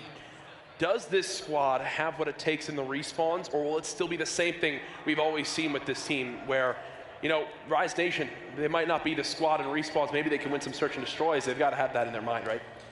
Yeah, definitely. I just don't know if they're going to be able to match up in a Respawn game versus an Optic Gaming lineup. We're looking at this key player matchup right here. We see some of the stats going on, and wow, that's not really something you expect in terms of that Respawn KD. Yes, Looney went off. Yeah, but Scump started slow in that first series. Yeah, I mean, this is sort of the thing, right? Something we never really touched on is Looney sort of got this second place team. Yeah, I mean, they that Elevate team drops Nagafin, they go to Rise, they at Looney. Looney is this sort of leader. You know, he's very vocal, and he has this team now where all three of these guys had a lot of second place finishes, there's a lot of pressure on him to see if he can escalate them to that top place. I'll tell you right now, why they wanted Looney was for that top respawn KD you saw right there, the 1.46. They considered him a more consistent respawn player than his prior Nagafen part, which so far showing that, but granted they've only played one series this weekend. Scump, on the other hand, he had that slower start, still showed up in the Search and Destroys to kick off this weekend. Coming into this one, though, Scump, he's always been highly regarded as the best player across, the last 4 or 5 Call of Duty titles. Is this the year where that falls off, or do you think he's still got it? I honestly think he's still got it, especially talent-wise. It is a bit weird right now, though, I must say, for Infinite Warfare. Where's the SMG? You know what I mean? He's been that guy, the SMG player for years and years and years. We don't really have that. I guess you can kind of call the OSA an SMG at this point in terms of the meta, if you want to even call it that. But it is a bit different. And the thing for me is, when you talk about Scump, like, this is the guy who plays hours and hours of public matches because he loves Call of Duty so much, and you're not really seeing that right now. I mean, for me personally, Optic Gaming, they were worrying me up until about 2 weeks ago. You started to see them scrim a few scrims a night, and that's when they really turn it around. They win that first 2K. So pressure relieved from myself, but this is a LAN tournament. This is where they perform. I guess the question I want to bring up is, prior to the weapon draft being gone, this team looked very shaky. They've looked better since. Is it safe to say, Team, that this team benefited the most from the removal of the weapon draft? Oof, that's tough. It's a pretty broad call to say the most, but they definitely they're up there from it. Yeah, exactly. You want all 4 of these players to have whatever they want available at any given time with all the talent on their team. Here's the maps we'll be playing in this final series of the night. What a day we've had so far. A lot of close moments, and you can expect some here. We're kicking it off with Scorch Hardpoint, followed by Crusher S&D, Precinct Uplink, Retaliation Hardpoint, and then if it does go to Game 5, Throwback Search and Destroy again. What gets me excited, though, Merc, looking at that Game 2 we saw earlier today, Fulham with the sniper bringing it out, had a huge impact on Scorch, Search, and Destroy. Crusher absolutely has a role there with a sniper for that map. Yeah, absolutely. I mean, we just saw it in the last series with Envy versus FaZe, and you just saw sort of John versus Clayster, and I bet we might see that again. I know Looney on Rise loves to use that sniper. Maybe we have a Looney versus Formal in that middle lane. I would never expect to see that happen, but hey, I'm all for it. A look at the Rise Nation squad as they get ready to play here at the CWL Vegas Open presented by the PS4. One of my favorite parts of the venues with the large open bracket is hearing these guys who want to go pro. They've been coming up to me this weekend. I'm ready. We're playing in the open bracket. We've got some tough matches ahead, but you hear them get hyped. And you guys, you've been around forever. You've probably heard some of the screams of some of the guys that are now playing on the main stage when they were just amateurs playing through that open bracket. It's fun to watch this all develop, and oddly enough, those Team Revenge guys really did have that story back in Advanced Warfare. Now, though, they've kind of split apart, not all together anymore, just 2 of those players still remaining now on Rise Nation. Looking ahead in this series, though, Rise, they looked good earlier today. Do you actually see them putting up the fight they need to have against Optic Gaming, especially with what we saw at Optic in their first series? I'm going to go back to some of the Black Ops 3 matchups we had between the old Elevate, these guys with Nagafen, and I think Looney might be that extra piece that they needed. A little bit more slang. Nagafen struggled heavily in Black Ops 3 Respawn. I kind of reamed him time and time again, and it never really seemed to get better. Not saying, he was particularly bad at it, but for whatever reason on the team that he was on, it just didn't seem to be working out. S&D, different story, very good. Yeah. So are we going to see sort of a difference when it comes to Respawn and when it comes to Search and Destroy? You never know. Looney might make them worse at Search. It just sort of all depends on the chemistry that happens. Yeah, I mean, you hit it right on the head. I mean, last year they had some really close series, and really what it came down to was, could that Elevate team last year win a Respawn? When they did, it typically went to that Game 5. And we've been talking about it a lot of times. There's a good amount of teams here who really depend on Search and Destroy to sort of take that series the next step. And I think that's what these guys need to do. They need to make sure they win that game number 2 to try to at least push it to a Game 4. And what I'm seeing is we've seen teams bring up how they think, oh, we just need to win one S&D and we'll take the series. On the other side of things, though, you have a team like this squad that's more like, we need to just take one Respawn to win the series. Right. So it's the complete opposite. It's basically LG. They need to win one S&D. They think they'll win the series. While on the other hand, Rise, they say, we just need to win one Respawn, whatever it is. And if we win both Search and Destroys, that's our recipe for victory.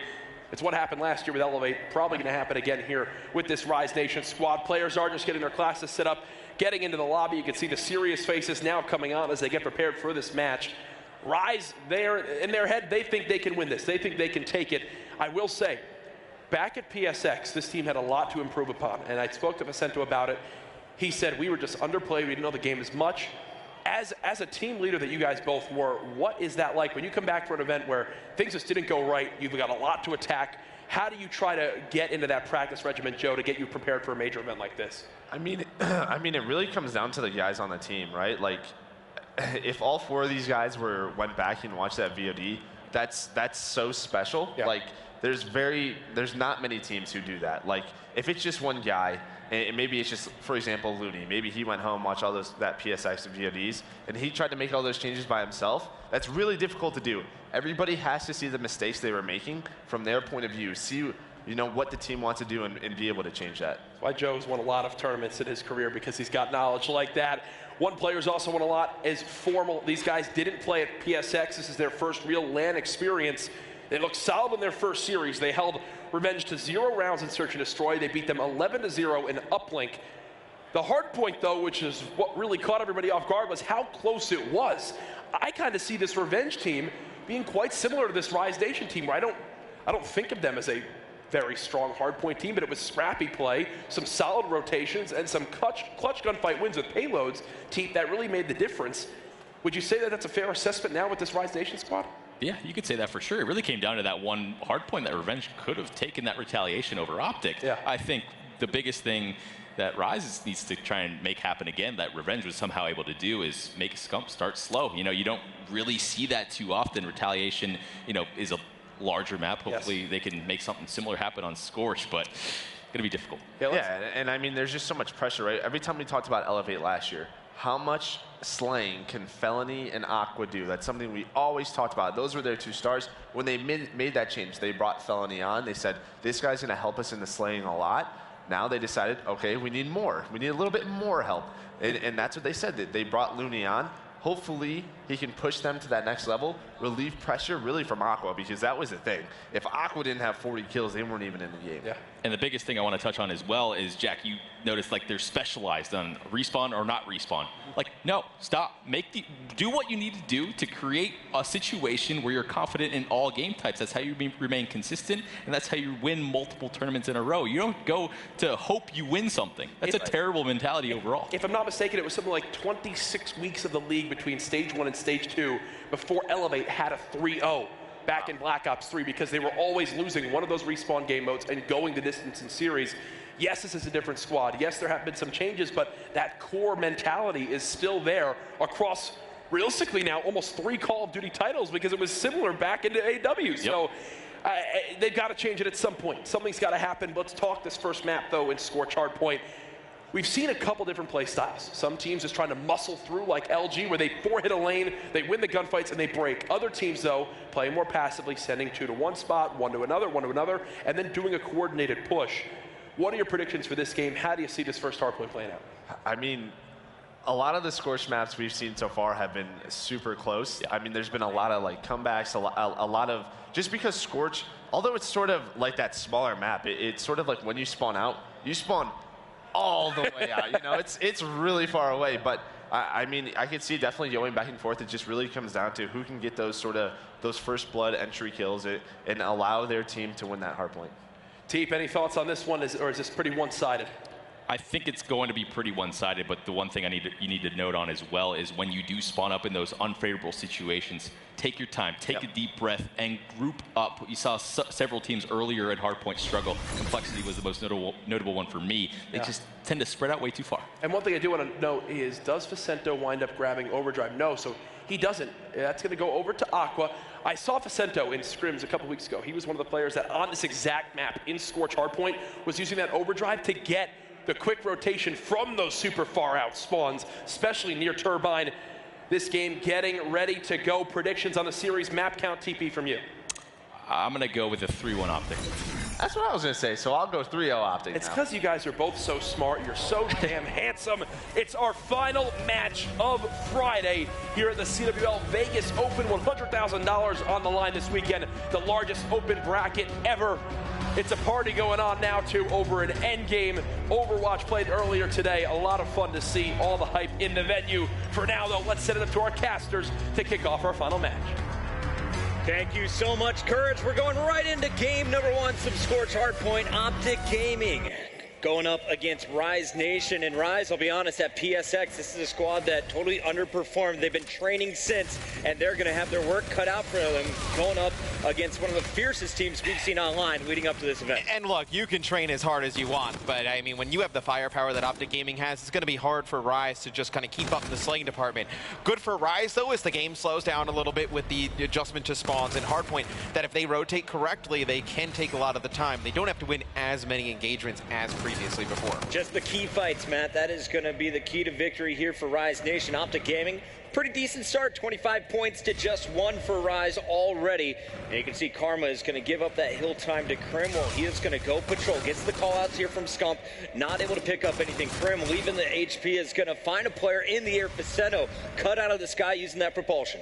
Yeah, and it'll be interesting to see when we watch Optic play who's going to kind of take on what role, because the anchor role is definitely back here in Infinite Warfare. You see Krim get all the way to the back of this next hardpoint, just trying to set up here. He has another teammate funneling through the front, and it looks like at least at the beginning of this first hill, it's going to be Krim the first one on the rotation, really locking down these power positions. And I like this call because that allows Formal to just kind of do what he naturally does best, which is just roam around the map and slay. Yeah, if you look at the numbers from the previous Optic Gaming Hardpoint, Crim6 had 122 seconds inside that hill.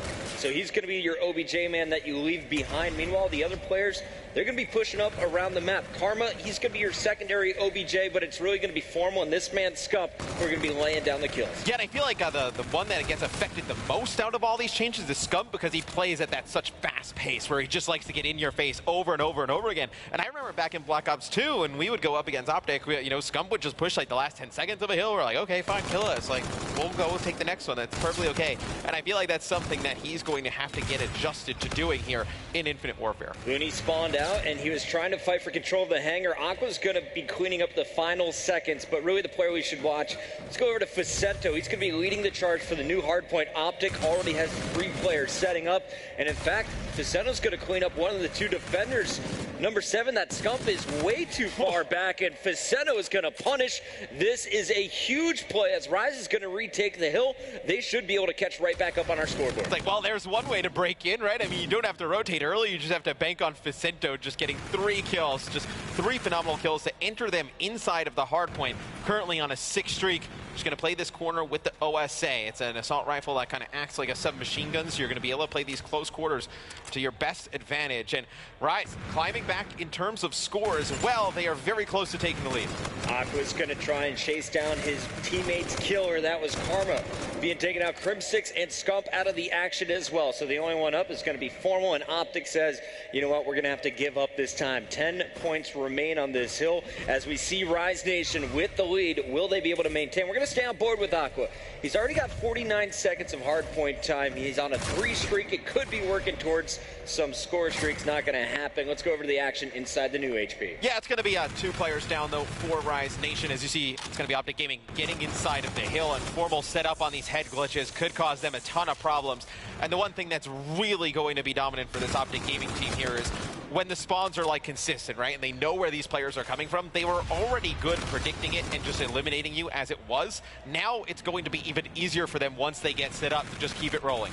It's like they're playing in slow motion now. They love it. Let's go over to Scump, 8-10 currently. He's not off to a great start, and this is a guy who we're kind of used to just taking over games. Well, in the first hardpoint we saw, he obviously did not put up the numbers that were normal to seeing. We saw the head-to-head matchup between Scump and Looney, and I think it has something to do with, you know, more assault rifles in the game now. Like, the prominent meta is to just run all assault rifles, and obviously the slower style of play, it's going to be a little bit more tactical. So Scump definitely has to adjust his play style, and then look, I mean, he is so superbly talented. I mean, just his mechanics are insane. Probably the best mechanics in all Call of Duty. He's going to figure it out. It's just going to be a little bit of a learning curve. At this point, a very even game. You look at all of the numbers, we're basically at a flat, even match. Formal for Optic Gaming have the best out of all 8, though. He's 14-9 plus 5, and you're going to see Aqua finally be taken down. Facetto's there to back up his teammate, and you will see Rise continue to score. They've retaken the lead once again against Optic. And this is interesting because the Optic game against TR, the game was really close in hardpoint as well. And Rise, a team that obviously does not have the slaying potential that Optic has, is doing a fantastic job keeping up in the slaying department. And they're rotating early and locking these down for a ton of time. So it's a really odd showing here from Optic Gaming at the beginning of this match. They have to be very careful because Rise is a very good search and destroy team. They dropped this first map, a lot like what the analysis desk was saying. They could find themselves down 2-0 pretty quick. This is one of the money hills, and we're going to stay on board with Rise as they're going to try and break through this Optic Gaming lineup. We're on board with Aqua, one of their star players from previous titles. In this one, honestly, I think he's got to be your guy. When you looked at him before the patch, he was dropping the biggest numbers on the team, but they wouldn't always get the win. This time around, a little bit more of an even showing coming in from Rise Nation. You're getting a very strong game out of Looney, and he was definitely the player who had the worst performance at PSX. Well, this is what Rise Nation needed to make that next jump to that top level. It's like, look, they've already been around the top 4 or 5, pretty consistent, but they have not been able to overcome your Optic Gamings and your phases on a consistent basis. If other players can step up the slaying department besides Aqua, they can easily do that. All right, Matt, here's the last chance here for Rise. They're not going to get it. So this is basically a full 60 potentially, well, more like 45 here for Optic Gaming, but a very strong hardpoint. The big battle's coming up, though, next. Yeah, but look, I mean, Optic Gaming, they're going to take the remainder of this time. It's going to get the score very close. But if Rise can win these gun battles on the rotation, it's basically going to be a moot point because Rise is going to make this time back at the beginning of this next hill. And Rise won all of those gun battles. All 3 players that were surging for the new hardpoint cut down. It was Looney transitioning first once again, but now the score streak's coming out. Formal is going to use the Scarab. Is he going to find anybody? Yes, he will. 1 kill goes down, but he lost 2 teammates while that score streak was in action. The push is coming in. The rewind going to be used by Karma as he stays alive, and it looks like Aqua is going to punish on his second attempt, but Formal cleaning up both players, and a third will fall. Formal clearing the point by himself. His teammates serving as distractions as everyone from Rise just gets flooded in on. They finally make it in Optic, but there's only 20 seconds left on the hill again. So we're in the same kind of prediction we were in before, right? Where they were on the point for the last 20 or so seconds. Rise can rotate. They can give up on this. They don't need the time. I mean, look, Optic Gaming, they'll get this. They'll get to 163. So you have a 170 to 163 game. Rise can just take the first 12 seconds of the next point, and they're in the same spot. So Rise, they just don't need to panic right now. They can't play for the garbage time. They just need to play consistent. They need to rotate early, get control, and they'll be in a very good spot. Here's a look at Faceno. He's got the rewind ready to go. Will he push out and then go back to safety? He's going to hear the players charging above and comes up behind one. Felony's going to grab the other, but Crim6 is going to take out Aqua. A pretty strong team fight, though, here for Rise Nation. They get 3 of the 4 kills. They continue to score. Optic Gaming, I don't think they were prepared to have this tough of a hardpoint. No, and they should have, to be honest with you, though. I mean, their hardpoint was not great against TR in their first match, so you kind of needed to go back and work on your hardpoint game or at least get on the same page. And at least early, it looked like Optic was going to coast through this one. A nice rewind use here from Facento as he's able to pick up 1 and then get out of harm's way. Not going to be able to pick up another kill, but the idea was great. And right now, Optic definitely just kind of staggering towards this hardpoint. They need to just kind of take a deep breath, relax, make a push together. But with 9 seconds left, now you're forced. Look, they're playing for the garbage time again. They needed to go a little bit earlier to the next hardpoint. Big fight here for Karma. He is on the rotation. 2 enemies nearby. If he can get these picks, it'll open things up for Optic Gaming. Gonna find one, charging onto the point, gets cut down from the back. Crim6 not able to support him here. And really, I am so impressed with Rise. Felony 26 and 19, 20 and 19 out of Looney. Aqua +2 as well. They are simply outslaying Optic Gaming. You have Formal who's +9, but he is the only one holding his own, and he's getting most of those kills with his teammates baiting for him. So a lot of the positives we've been talking about for Rise Nation, right? You know, Optic Gaming, they're kind of falling behind, whatnot. But this is a big hill for Optic. Look, Rise Nation just breaks it, but if Optic was able to hold on to that, they're right back in this game. The next 2 hardpoints, pretty unforgiving. If they get there early and they win those fights, they're in a good spot to take this game. But Rise Nation breaks into the hill. They're going to take it back with 15 seconds. And Optic is in a position where they can't rotate early. Facento playing absolutely out of his mind right now on a 7 streak.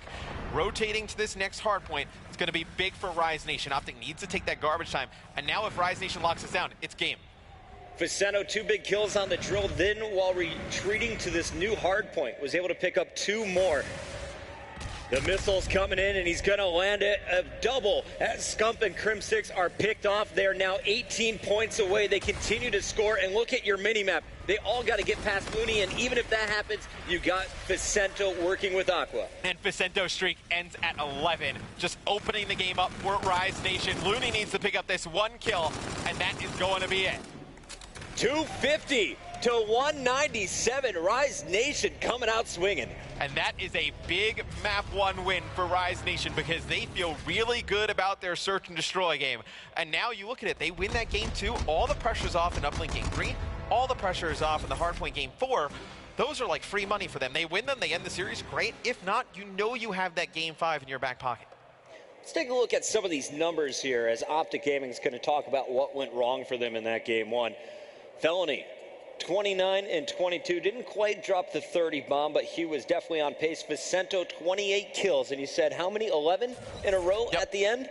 Yeah, a sick game from Vicento. And when I look at this scoreboard, the one thing that stands out to me is Aqua is 22 and 20.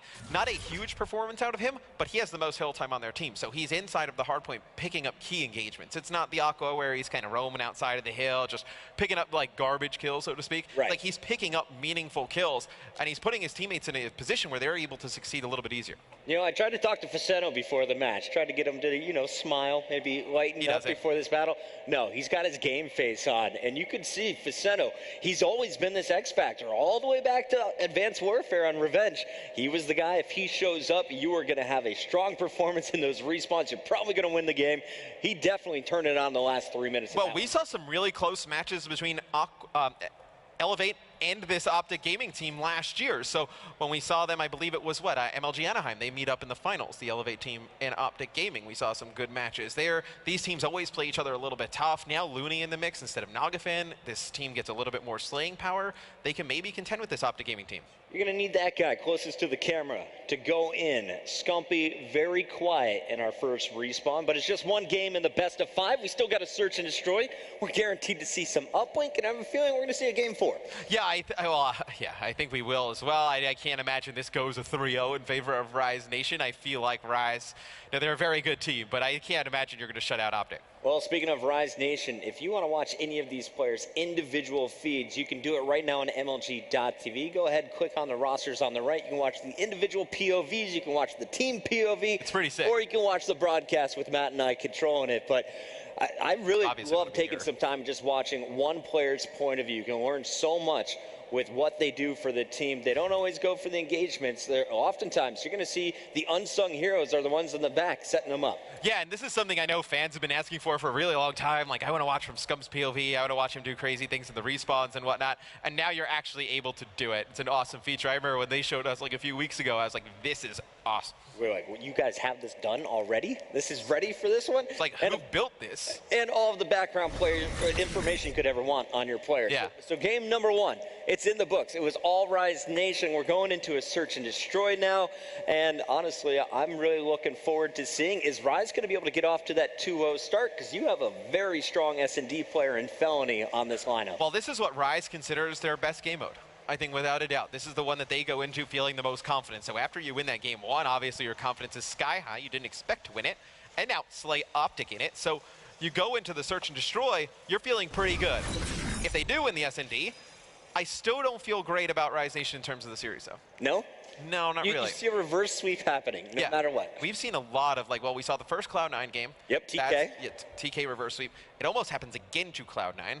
It's just it's something we've been seeing quite often in Call of Duty over the last year and a half. It's so amazing to see what happens when you put these teams on LAN. All that online practice, throw it out the window. What you've seen in the scrims, it's not the same thing. When you get into the same venue, when you're playing on that main stage, you get a whole new life force out of these players. Vicento, he's one of those guys. Clayster talked about it. FaZe, a team like that, where they play on the main stage, they elevate their game to the next level. I think Rise is going to give another good running here as we head to Crusher for S&D. Yeah, it's just the energy that's in the room, right? I mean, you just play at a different pace. I mean, some guys can't get really hyped and invested just playing from home in your bedroom or whatnot, but you got the crowd here. Everyone's stoked. You want to cause a big upset. You want to make a name for yourself, and you start to play a little bit better. And now we'll see Rise Nation here in search and destroy, see if they can steal this game number 2 from Optic. I was taking a look at Vicento, but he is not going to engage after. Actually, he's going to peek again, survives, and now he's going to be backing up. Meanwhile, Looney was tagged up while carrying the bomb. Strong defense set up already, but Scump is going to get dropped. So just like that, it's going to be advantage to Rise with Fellow opening things up. And they're going to try and work over towards A. And this is a site that I do not prefer, Chris, to be honest with you. There is so much area over by the B bomb site. It's such a safer way to push. And see Formal in the kill feed with the pistol. He picks up one. He has a sniper rifle in his hand. So obviously no overkill, not going to be able to have a secondary weapon. He's going to have that pistol as his backup. So if Rise can get the bomb down at A, that's actually a big advantage because it's going to be very difficult to get in here with the pistol against like a K-bar. And I bet Rise has been watching some streams. I'm sure they're going to be ready for this. You're going to see Aqua forced down. He saw the shots coming from a second player, calls it out. Looney's going to engage here, and he's your bomb carrier, but he's going to be able to survive, and the final kill is going to come in over his shoulder. You'll see it here in our round-ending kill cam. Great start, though, for Rise. They take game number 1, and they're going to open up our first round in Search and Destroy. If you're just joining us, S&D, it's going to be the first team to win 6 rounds here on Crusher.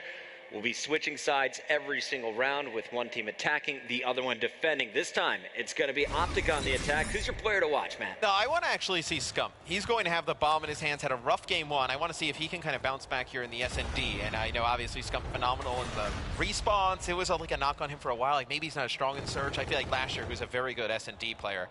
So I want to see how he comes into Infinite Warfare, plays Search and Destroy. On board with Scump. Not a whole lot happening yet. We're going to take a peek real quick at Karma, who's going for the first engagement. 2 players, though, from Rise within range to cause some problems. You're going to see the rotation now coming in as Optic has put their eyes over on a new target. Let's go over to our bomb carrier. Scump is going to lead this one. Yeah, and it's going to be Optic Gaming going over towards the B site. This is completely clear because you see Rise Nations put a lot of emphasis over by locking down A and mid-map. What I expect to see is once this bomb goes down, you're going to see the flank come in from Rise Nation. So you can see all 3 of their arrows at the bottom of the minimap. They're going to be challenging Karma here in the back.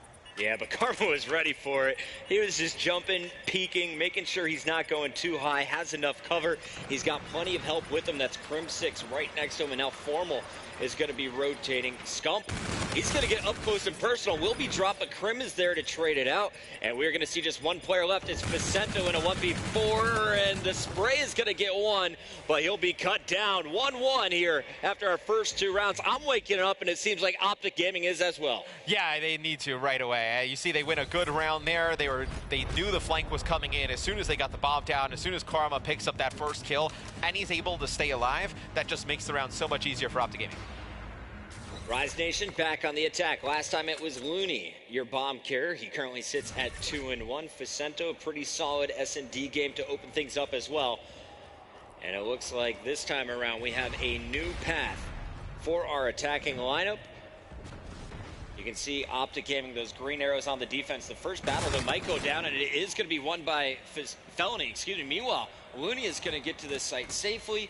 And it's going to be trouble for Formal. As he peeks, he's about to find out this bomb is down, and he knows there's going to be defenders everywhere. The jammer coming in, and Formal, he is going to be out of the action until Karma can get here to support. Yeah, he's just going to have a teammate look over him because they're going to push him from this top rock, and it's going to be Looney able to pick up 2. It's going to leave Scump the only one alive. He's able to get 1. Has 2 players directly in front of him. Just so many angles he has to keep an eye on that they are just locking him down inside of this corridor. He can really go nowhere, and they're going to be able to just converge on him, take him out. Rise gets their second round win. And I love that play from Rise Nation. You had Felony go one direction, 3 players go the opposite. Felony gets first blood and then is able to rejoin his team. The bomb goes down, and Optic Gaming is all caught out of position. Formal just stuck back in the back by those jammer grenades. Constant action coming in here from Rise Nation. They know how to throw Optic off their game. And it's going to be Optic now with the attempt to tie things up. Their attack is going very aggressively here at the top. Now we'll see them attack over towards this A bomb site. It's all determined on getting first blood, and Aqua takes out Crim again. So that's the second round in a row where Crim is the first one to drop. At the hands of Felony last round, Aqua this one, but Formal evens up the odds. So we're going to be at 3 players apiece, and it's going to be Formal just trying to get onto the bomb site. He's going to get taken out. You see Looney has Vicento looking over, and we're going to get into a 1v1 scenario pretty quick. Vicento should have won this already, but he has given Scump some time. Scump is going to escape with his life, and he's actually got the bomb still in hand. So things are turning out well here for Optic Gaming. Scump, though, he's got to make a decision. Facento, I have a feeling, is probably just going to let him plant this one eventually. Yeah, I mean, Scump, obviously, if I'm Scump, I want to get out of this area as soon as possible. I do not want to just kind of navigate through all these narrow chokes. I want to get over towards B where it's a little bit more open. You can get bombed down, and you just have two really just ways to watch. You don't have to kind of worry about all these doorways coming from different angles. But it looks like Scump going to make his way back over to the site. And see, it's going to be Facento just running right in. It's going to be Facento winning the fight. And the timing, incredible there for Facento. There's nothing worse than getting caught while planting a bomb. You just simply can't get your gun up in time. And Facento, he is just going to light Scump up. Didn't miss a bullet. Now, right there, I think actually Facento, he goes and checks mid-map to see if Scump crosses. And as soon as he doesn't see anything, he goes back and checks I know where you are. Yeah. Solid stuff so far from Rise Nation. They won your first game. They're currently leading by 2 rounds. Back on the attack once again. They have had some strong attacks up to this point. Felony going to be dropped first, though. So first blood going to Karma here as Optic Gaming finally has an advantage. Yeah, that was a really risky push there by Felony. I mean, he's just kind of trying to get up the middle of the map. You've got to know there's at least one player playing in that position, but Optic, they have 2 there. Even if Karma doesn't win that fight, he's got a teammate there to trade it out. So they have the man advantage, looking at a pretty good spot here early in this round to take it. Here's a look at your mini-map. Karma spotted a player earlier through a doorway, but did not engage. Instead, he called it out, went over to check the other bomb site. Meanwhile, his teammates are going to have to deal with the push. It's Crim6 inside, and he is going to get dropped. Facento is going to pick up 2 here. And is a round for Rise Nation where they could potentially walk away. The pinch is coming in. Facento checking every doorway possible, and finally he's going to lose a fight, but it was traded out. So 1v1, Looney versus Scump. Can Scump get it done here? Yeah, now Scump in yet another 1v1 scenario. So we just watched him lose a 1v1 to Facento. Let's see if his luck is a little bit better here against Looney. Now Looney just kind of playing pretty slow here. Does not need to make a decision yet. Still has a decent amount of time left. And he finally collected that bomb. So Looney can't get the plan off, but he's running out of time to get it down. And Scump is going to find him as Looney runs back to the position. Farmel with the fist bump says, well done, buddy. We needed that one. Optics back in it, trailing by just 1. This game was getting out of hand, and Scump just brought it back. Yeah, it seems like Looney there was a little bit indecisive. He picks up the bomb, has about 15, 20 seconds left, and he just kind of doesn't know if he wants to rotate all the way to B or just kind of play it slow or maybe play it potentially even for the kill over at A. Never ends up getting the bomb down. Scump takes him out and puts Optic right back in this match. We're going to stay on board here with Karma, 2-time world champion. Going to be leading the charge here, and he's going to be met with some opposition. There are going to be 3 players from Rise Nation. Let's go over to Felony in the back line. Facento trying to rotate over to give him some cover. Optic still looking to get this bomb down. It's in the hands of Scump, but they only have 2 defenders to get through. Crim6 dropping Felony, but Facento answers back, so Crim out of the action. The rewind keeps him alive, and Looney is going to be watching the far entrance. So Facento, he's just got to watch his teammate back and play this one slowly. That was a beautiful use of rewind right there. He's able to win one gunfight and keep his life, force this 2v2 scenario, because Rise Nation knows how big of a round this is. They can go on 4-2, go on the offensive side. They've been pretty successful there. Look to be able to close out this S&D. Here comes the tag team battle. As you can see, Scump and Formal trying to organize. Formal is going to clear the way as Scump is going to go for the plant. And it looks like Scump is going to get it down, but now this is a 1v2. You have to kill both defenders or just burn enough clock time to secure this round and get that bomb to detonate. He's going to have both players just kind of crossing him up. Even if he wins one gunfight, it's an easy one for the other player to win. It'll be Looney on bomb. It'll be Rise Nation getting their 4th round. So we got a reactive armor. Well, are they going to? They're going to give this to Facento, I would imagine. So yeah, Facento's going to just go look, see if he can get any trophies. Yeah, they're going to give it to Facento. Facento on the 2 streak. You have Looney on 1. It's not like a huge difference, so to speak, but obviously, I mean, you can get him a little bit closer towards his score streaks there. Reactive armor would have been locked in if he goes with the next kill here for Looney, next round rather. So we'll see here, Matt. 4-2, going into round number 7, and you look at the numbers once again. Facento going in. The man is 8-3. Let's show him off the attack. There's a look at Aqua, his teammate. As you're going to see the battle in the close corridors, that is where Rise loves to force these fights. And actually, now it looks like we're going to go for the perimeters. Facento, he spots the trophy, and now going to catch a player in the air. That was Karma. The pinch is all coming in. Aqua, his teammate, on the long flank. Keep an eye on that arrow. It looks like Felony just trying to stall things out. Yeah, and if they can get Aqua behind enemy lines a little bit faster, they would have been able to make a big play there. But Felony's going to get taken out on bomb. It's going to be Looney just trying to get away with his life. And Aqua comes on the flank there. That was just a poorly timed play there, but it's going to be Looney with reactive armor. The 1v1, he challenges it regardless and wins the fight. This was supposed to be a 2v2 pinch with Aqua on the flank, and after Aqua gets one, Looney was actually retreating. He charges right back out, gets both kills, and you can see it. Rise Nation feeling it right now. Facetto look at his teammates like, guys, we got this. One more round. You only challenge that. You only challenge that if you are feeling extremely confident. There is no reason to challenge that fight. Especially, don't even believe, did he? Oh, he used his reactive armor there. So he's able to use reactive armor, win the fight. But still, it's one that's a little bit risky. And now Optic Gaming with their backs against the wall here, going to try and force their way into the A site. Karma trying to get that first blood, but as he shows himself, 3 players from Rise come storming in. Crimsix is able to punish Vicento, but there is that propulsion from Karma going up and above, finding another player in the back. Karma is going to keep him in it. Crim's getting fired up. Optic Gaming not going down without a fight here. That was a quick round. A pretty easy round from Optic Gaming. They just muscle their way into the A site. They win all the engagements with relative ease. Karma picks up 3 during that round. I believe it's a formal in the final kill cam there with the last one. So we'll see now if they can hold serve on the defensive end or if Rise Nation is going to take this with yet another offensive round. Looney 8-4, Vicento 9-5. Have been your key players so far in the search and destroy for Rise Nation. Facetto always watching that cross right away. Is going for the peak shots. He's feeling so confident here. Meanwhile, you can see that bomb starting to move.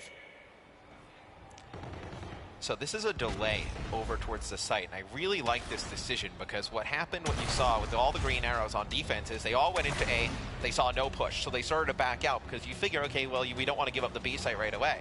They started to move over towards B, and they've seen nothing over at B. So now you see Rise Nation getting really aggressive up towards the middle of the map, and it's throwing Optic off guard because look, Optic Gaming so split right now, Rise Nation playing as a unit, this is looking pretty good. Got to keep your eyes on Formal, though. Formal on the far flank is able to pick up a second kill, so it's just Aqua and Felony alive. Formal is going to get caught out. Felony earning his camo now. They are on game point. Scump in a 1v2 is going to make it a 1v1. Catches Aqua with a headshot. Now all he's got to do is chase down this bomb carrier. Felony, 20 seconds left to get this plan off. This is the 3rd round that has come down to a Scump 1v1. Different players, obviously, on the side of Rise Nation, but Scump, the lone man alive for Optic Gaming, needs to win this round to keep them alive here in game number 2. It's going to be Felony getting bombed down, and he has his payload as well, so Rise Nation looking really good here. Felony, this is game point right here. Not going to use the camo, no need. Gets the kill anyway, 6-3. As Optic Gaming is going to fall behind on our main stage. Not a lot of people would see this one coming. After watching Rise at PSX, you can tell they have fixed all of their problems. I was not high on Rise after PSX. I just did not see a lot of things that were positive, but they have come out in this series at least and looked amazing. Winning the first 2 maps, it'll be a 6-3 win on game number 2. And what's actually really interesting is we talked a little bit on the pregame, they talked about it on the desk, like somebody needs to step up besides Aqua. Aqua has a relatively slow hardpoint game, 22-20, only +2, still positive. And in this game, I believe he finishes with 4 kills. So everybody else stepping up. If they get a good performance from Aqua and everybody else keeps following suit with their own play, could this be a 3-0 in favor of Rise? I'm feeling this is a momentum series right now. Rise Nation has all of the momentum. Vicento, he finished the last game with 11 kill streak. He comes into this one, opens up very strong. Everything is going well for Rise, and honestly, they had a lot of mistakes where they were supposed to bait and switch. They just had some poor plays, but at the end of the day, they were winning some one-on-one gunfights. Here's an example, the final kill coming in on Scump, Felony able to just slide out of the way. So you saw it there for a second. He actually does use his camo there towards after 3 bullets were fired, it pops out. Right, but it does kind of throw off your aim assist a little bit. That's true. So that could be the difference, with 1 or 2 bullets between winning that fight or not. It doesn't even show him actually get into camo, but it's enough to kind of maybe potentially throw off that one shot. In the slow-mo, you could see it pop up. In the slow-mo, you can. At the end of the day, it's Rise up 2-0. They're on match point. They could secure it here with an uplink. I don't know if that's going to happen. You saw Crim6, he's going to go take a break for a moment, just try and slow down this Rise Nation team. A lot of mind games going to these main stage matches. If you're Rise, you want this game to start up as fast as possible. Absolutely. If you're Optic, you want to go to the bathroom, you want to throw some water on your face, you just want to talk out everything that's gone wrong the first 2 maps. Well, we're getting right into it. So it's going to be a pretty good scenario for Rise Nation, a team that goes off of momentum. They have it all in the series. Looks like Crim is sticking in. They're ready to go. This is Uplink. If you're just joining us for the first time, welcome to Primetime. We are live in Las Vegas. This is just day 1 of a 3-day event here on MLG.TV. And if you're in the Vegas area, come on by the venue. Come on by. We got DJs in the back partying. We got dodgeball, we got skee-ball and endgame, and we have some incredible matches here on the main stage for Call of Duty Infinite Warfare. And the venue is just sick. I mean, it's like one of the best stages I've ever seen for Call of Duty. The Overwatch stage is cool as well. There's so many different booths here. It's a lot to do. Mandalay Bay Resort and Casino. It's a party. Come hang out with us. Rise Nation taking game number 1 and game 2, but this is Precinct Uplink, and we have seen so many games here from Optic Gaming where Formal gets hot, you get stuck in your base, you get spawn trapped, and you get massacred. Can they still do it, though, here today, Matt? But it could easily go the other way as well, with how hot Rise has been. I mean, it just takes, on this map, it just takes 1 spawn trap from that favorable side, and you can put together, you know, 4 or 5 points, and you're in a pretty good spot going into the second half. Oh, I can't wait to see this rig draft. Are they going to mix anything up? Is it just going to be the standard? I think you're going to just flying through the air. Facento on the other side using the propulsion. Honestly, we talked a little bit about all of the different payloads that you get, but that propulsion trait, these are your key players for me. These are the guys who are going to be flying around, getting those difficult angles, coming around the wall runs. It looks like another mirror match, though, should be locking in. Yep, overdrive, reactive armor, active camo, rewind. Nothing new on the trait side. Really standard. It's what you're seeing. You don't really want to go with any of the weapons. Obviously, it takes a lot of score to earn. You may not even get it. If you do get it, you don't really get any guaranteed use out of it. The abilities you can probably get at least twice during the game. That's why you see a lot of these players go towards the abilities. All right, Matt, opening Uplink. I'm telling the comeback story. We've seen some reverse sweeps on the main stage. Are we about to see another one to close out day number 1? Optic Gaming with Formal on your screen to open it up. It's a big battle in the lobby, and Rise Nation, they're not going to challenge for that drone right away. But it doesn't matter. Karma and Crim getting your first 2 kills. Formal's going to go on the flank. Meanwhile, his teammates are going to be running a 3-man crew up to the top. This should be a dunk, as they have plenty of escorts. And there it goes. Great opening. That one took 24 seconds. Optic Gaming already on the board. I see that, and I'm just like, why? Because if you are Rise Nation, you've been winning the engagements, you've been the aggressor, and it's why not even go contest for the drone inside lobby? Like, you just let Optic Gaming get all of the map advantage, you let them get the drone and get right up into your base.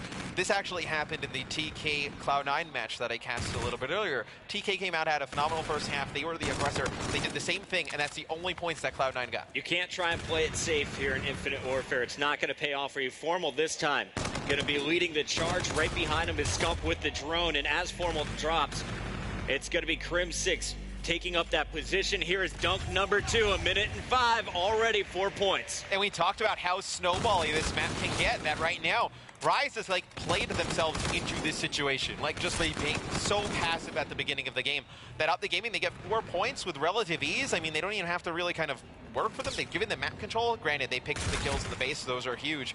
But I feel like a lot of that was just Rise giving up way too much real estate on the map. 2 players down, make it 3, not quite. Karma can't finish that one against Facento. Instead, it is Rise who should be able to touch this drone. Looney is going to be flanking 1 player to beat, and Facento's going to take care of business. So here we go. Rise Nation on their first attack. You're going to see the lead blockers. Facento takes out Karma with that OSA. Grenades going out as they try and get the angle. Perfect job here from Felony and Looney, the duo pushing together.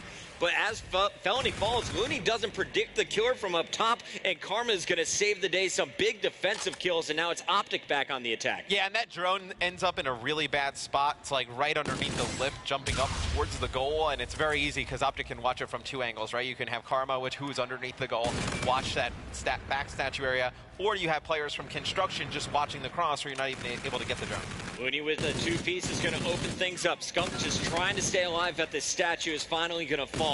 This is another delayed push here from Rise. Even after they get a multi-kill, Matt, they're not able to push into Optic space and force out the spawns they want. Instead, Optic, some strong defensive stands. You got Karma at 7 and 6, but he's had 3 key plays already. First, leading the charge on that opening dunk. 2 big defensive stands that we just saw there. But let's see how Optic decides to play this, because they know there's going to be a lot of pressure on the top side of the minimap over towards Statue, and whether they elect to try and get the drone and push straight through and force the members of Rise to rotate back, or if they fight the gunfight straight on, which they end up doing. They push out over here towards Statue, they get the key trades they need to, and they're going to get control of this area. Now they'll be able to get the drone. Propulsion not working out for Facento in that last fight. Scump is onto it. And now you can see Scump locking down the top hall. Here above Tickets, you're going to have the push from Crim6 and Karma as well. Drone is down, though, so Optic not going to be able to score this one after Aqua slows them down. They're going to try and regroup as Crim jumps into Tickets, finds the opening kill. Now going to have to face off against Aqua. And so much of, I find, uplink comes down to just map control and where your presence is on the map. Outside of that one push by Rise Nation over towards the back Statue, most of the action we've seen from them has been in the back alley of their own base, which is not a good sign. That's not a good sign. No, this is not where you want to be fighting. Hard to win when you're coming off spawn constantly. And it's just, I feel like it's just that opening break. And uplink, you see another 2-point play go in. It is so important to get off to a good start, because if you just trade effectively from there on out, you're going to keep getting that map control. And once Rise Nation gives up the mid-map at the beginning of that game, Optic just takes full advantage. A 6-0 start here for Optic Gaming. If you're looking for a change in momentum, well, you just found it. It took them 2.5 games to get here, but now they have turned it up. Karma leading the way for the squad at 12 and 9. Scump is back in the action at 12 and 8 as well. He already has 4 points on the board. The drone in the hands of Rise Nation momentarily, but Karma here on defense is just looking for this push. Yeah, and he's just going to keep watching this top Statue area. You see Scump with one, Formal with another, and they do have the opportunity to get some more points on the board here. So they're able to kill these players out from Statue, get drone, and if they get the top ticket, win these engagements again and spawn the back alley, you could see more points getting on the board, but Aqua picks up a big 2-piece in the base. That should stop any type of push from Optic Gaming. Tough positioning here for Looney, but he's going to have enough time to get up top. Optic not done on their push. They have 10 seconds left. This is the last one. You're currently watching the defensive stand here from Rise, trying to make it a 6-point deficit going into the half. And it looks like they will hold Felony and Facento in the feed. Optic feeling good about that first half, though. They're up by 6.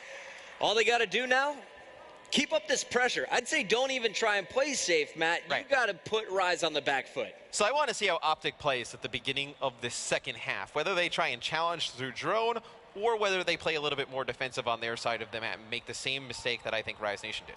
I feel like Karma played pretty defensively. Scump was there to back him up after they fell in a few fights. But Optic Gaming had Formal constantly pushing out. Crim6 was running with the group as well. And Crim is going to open things up. Let's go over to him, as he is going to be at the top. They know they cannot get pinched. They cannot let Rise Nation take control of their top spawn. That back gas alley, so hard to fight out of. Crim6 now going to put the pressure on the new spawns here from Rise. Going to find Felony, a second player right next to him. Shots going in, and he is going to somehow pick up the kill on Looney. You should not be able to do that. Crim wins a very big gunfight there against Looney. Crim currently on a 5 streak. It's going to be Optic Gaming with drone in hand.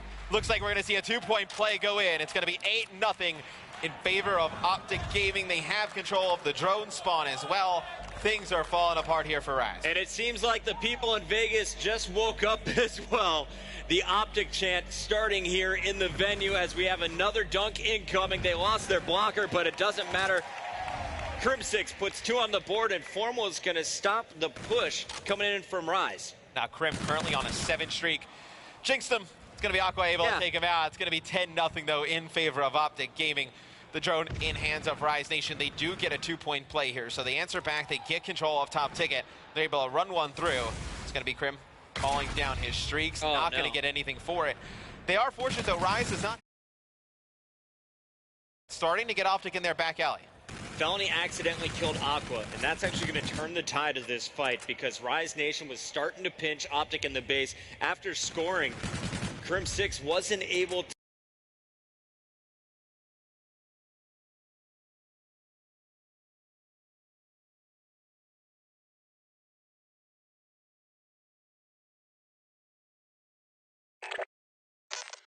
surviving through these fights and fighting a scrappy battle. They're down 7, though, and they only have 3 minutes to get back in this game. Yeah, and look, Krim is playing such a key position right now. He needs to just stabilize and lock down this top ticket area, because this is what's going to prevent Rise Nation from getting that good spawn trap in. But as soon as Vicento takes him out, it's going to be Rise Nation with drone in hand and Vicento up top. He needs to win one more gunfight, and they should turn it into points. It's going to be Scump winning one. An awful throw coming in from Felony.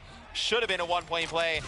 Air ball there from Felony. It's going to result in Optigaming getting control of the drone, and they're going to try and wrap this one to Cherry Blossom. And I think Karma's just going to throw this one for distance, kind of bait it out and look for some defensive kills. Optic trying to slow down the pace of this game. Formal hanging out at the gas station, just waiting for the push to come in. He did lose 2 teammates, though. And he is going to find the kill on Aqua. So no pressure on the flank. Optic is going to rotate to the top of the map, and Formal continues to put shots at players. Calls it out to Karma. Let's see if Karma makes an aggressive push. Now you see it's going to be Karma just working his way through the middle of the map. He's going to try and flank here into lobby, and he's going to get taken out. So once Rise gets that first intro kill, you'd think they were going to try and push up, but Optigaming answers back with 2 kills of their own. It's going to prevent Rise Nation from touching the drone. And now as all 4 members of Rise drop, it's going to be Optic with drone control going towards this top statue, looking in a prime position to put some points on the board. Formal just tossing that drone out ahead, looking for the kill. Shots coming in. It's Krim 6 once again. Krim turning up here in the game 3. Scarab comes out, and it's going to find a player. The assist comes in as Krim cleans it up. Formal will be dropped, but we have an active camo Krim 6 available. He is going to get behind the player, shut down the payload. Karma with the drone is going to be surging this one forward. Defense in his way. There's going to be 3 players left. He eliminates 2. Formal still in Rise's base. And Rise cannot get over towards the drone. They have shown no control here in the second half, and with a minute to go, down 7. Rise needs a miracle to make this comeback. They have drone. It looks like they're going on the OE with it. So once Optic realizes this, it pops up on their minimap. You see all the arrows start to turn.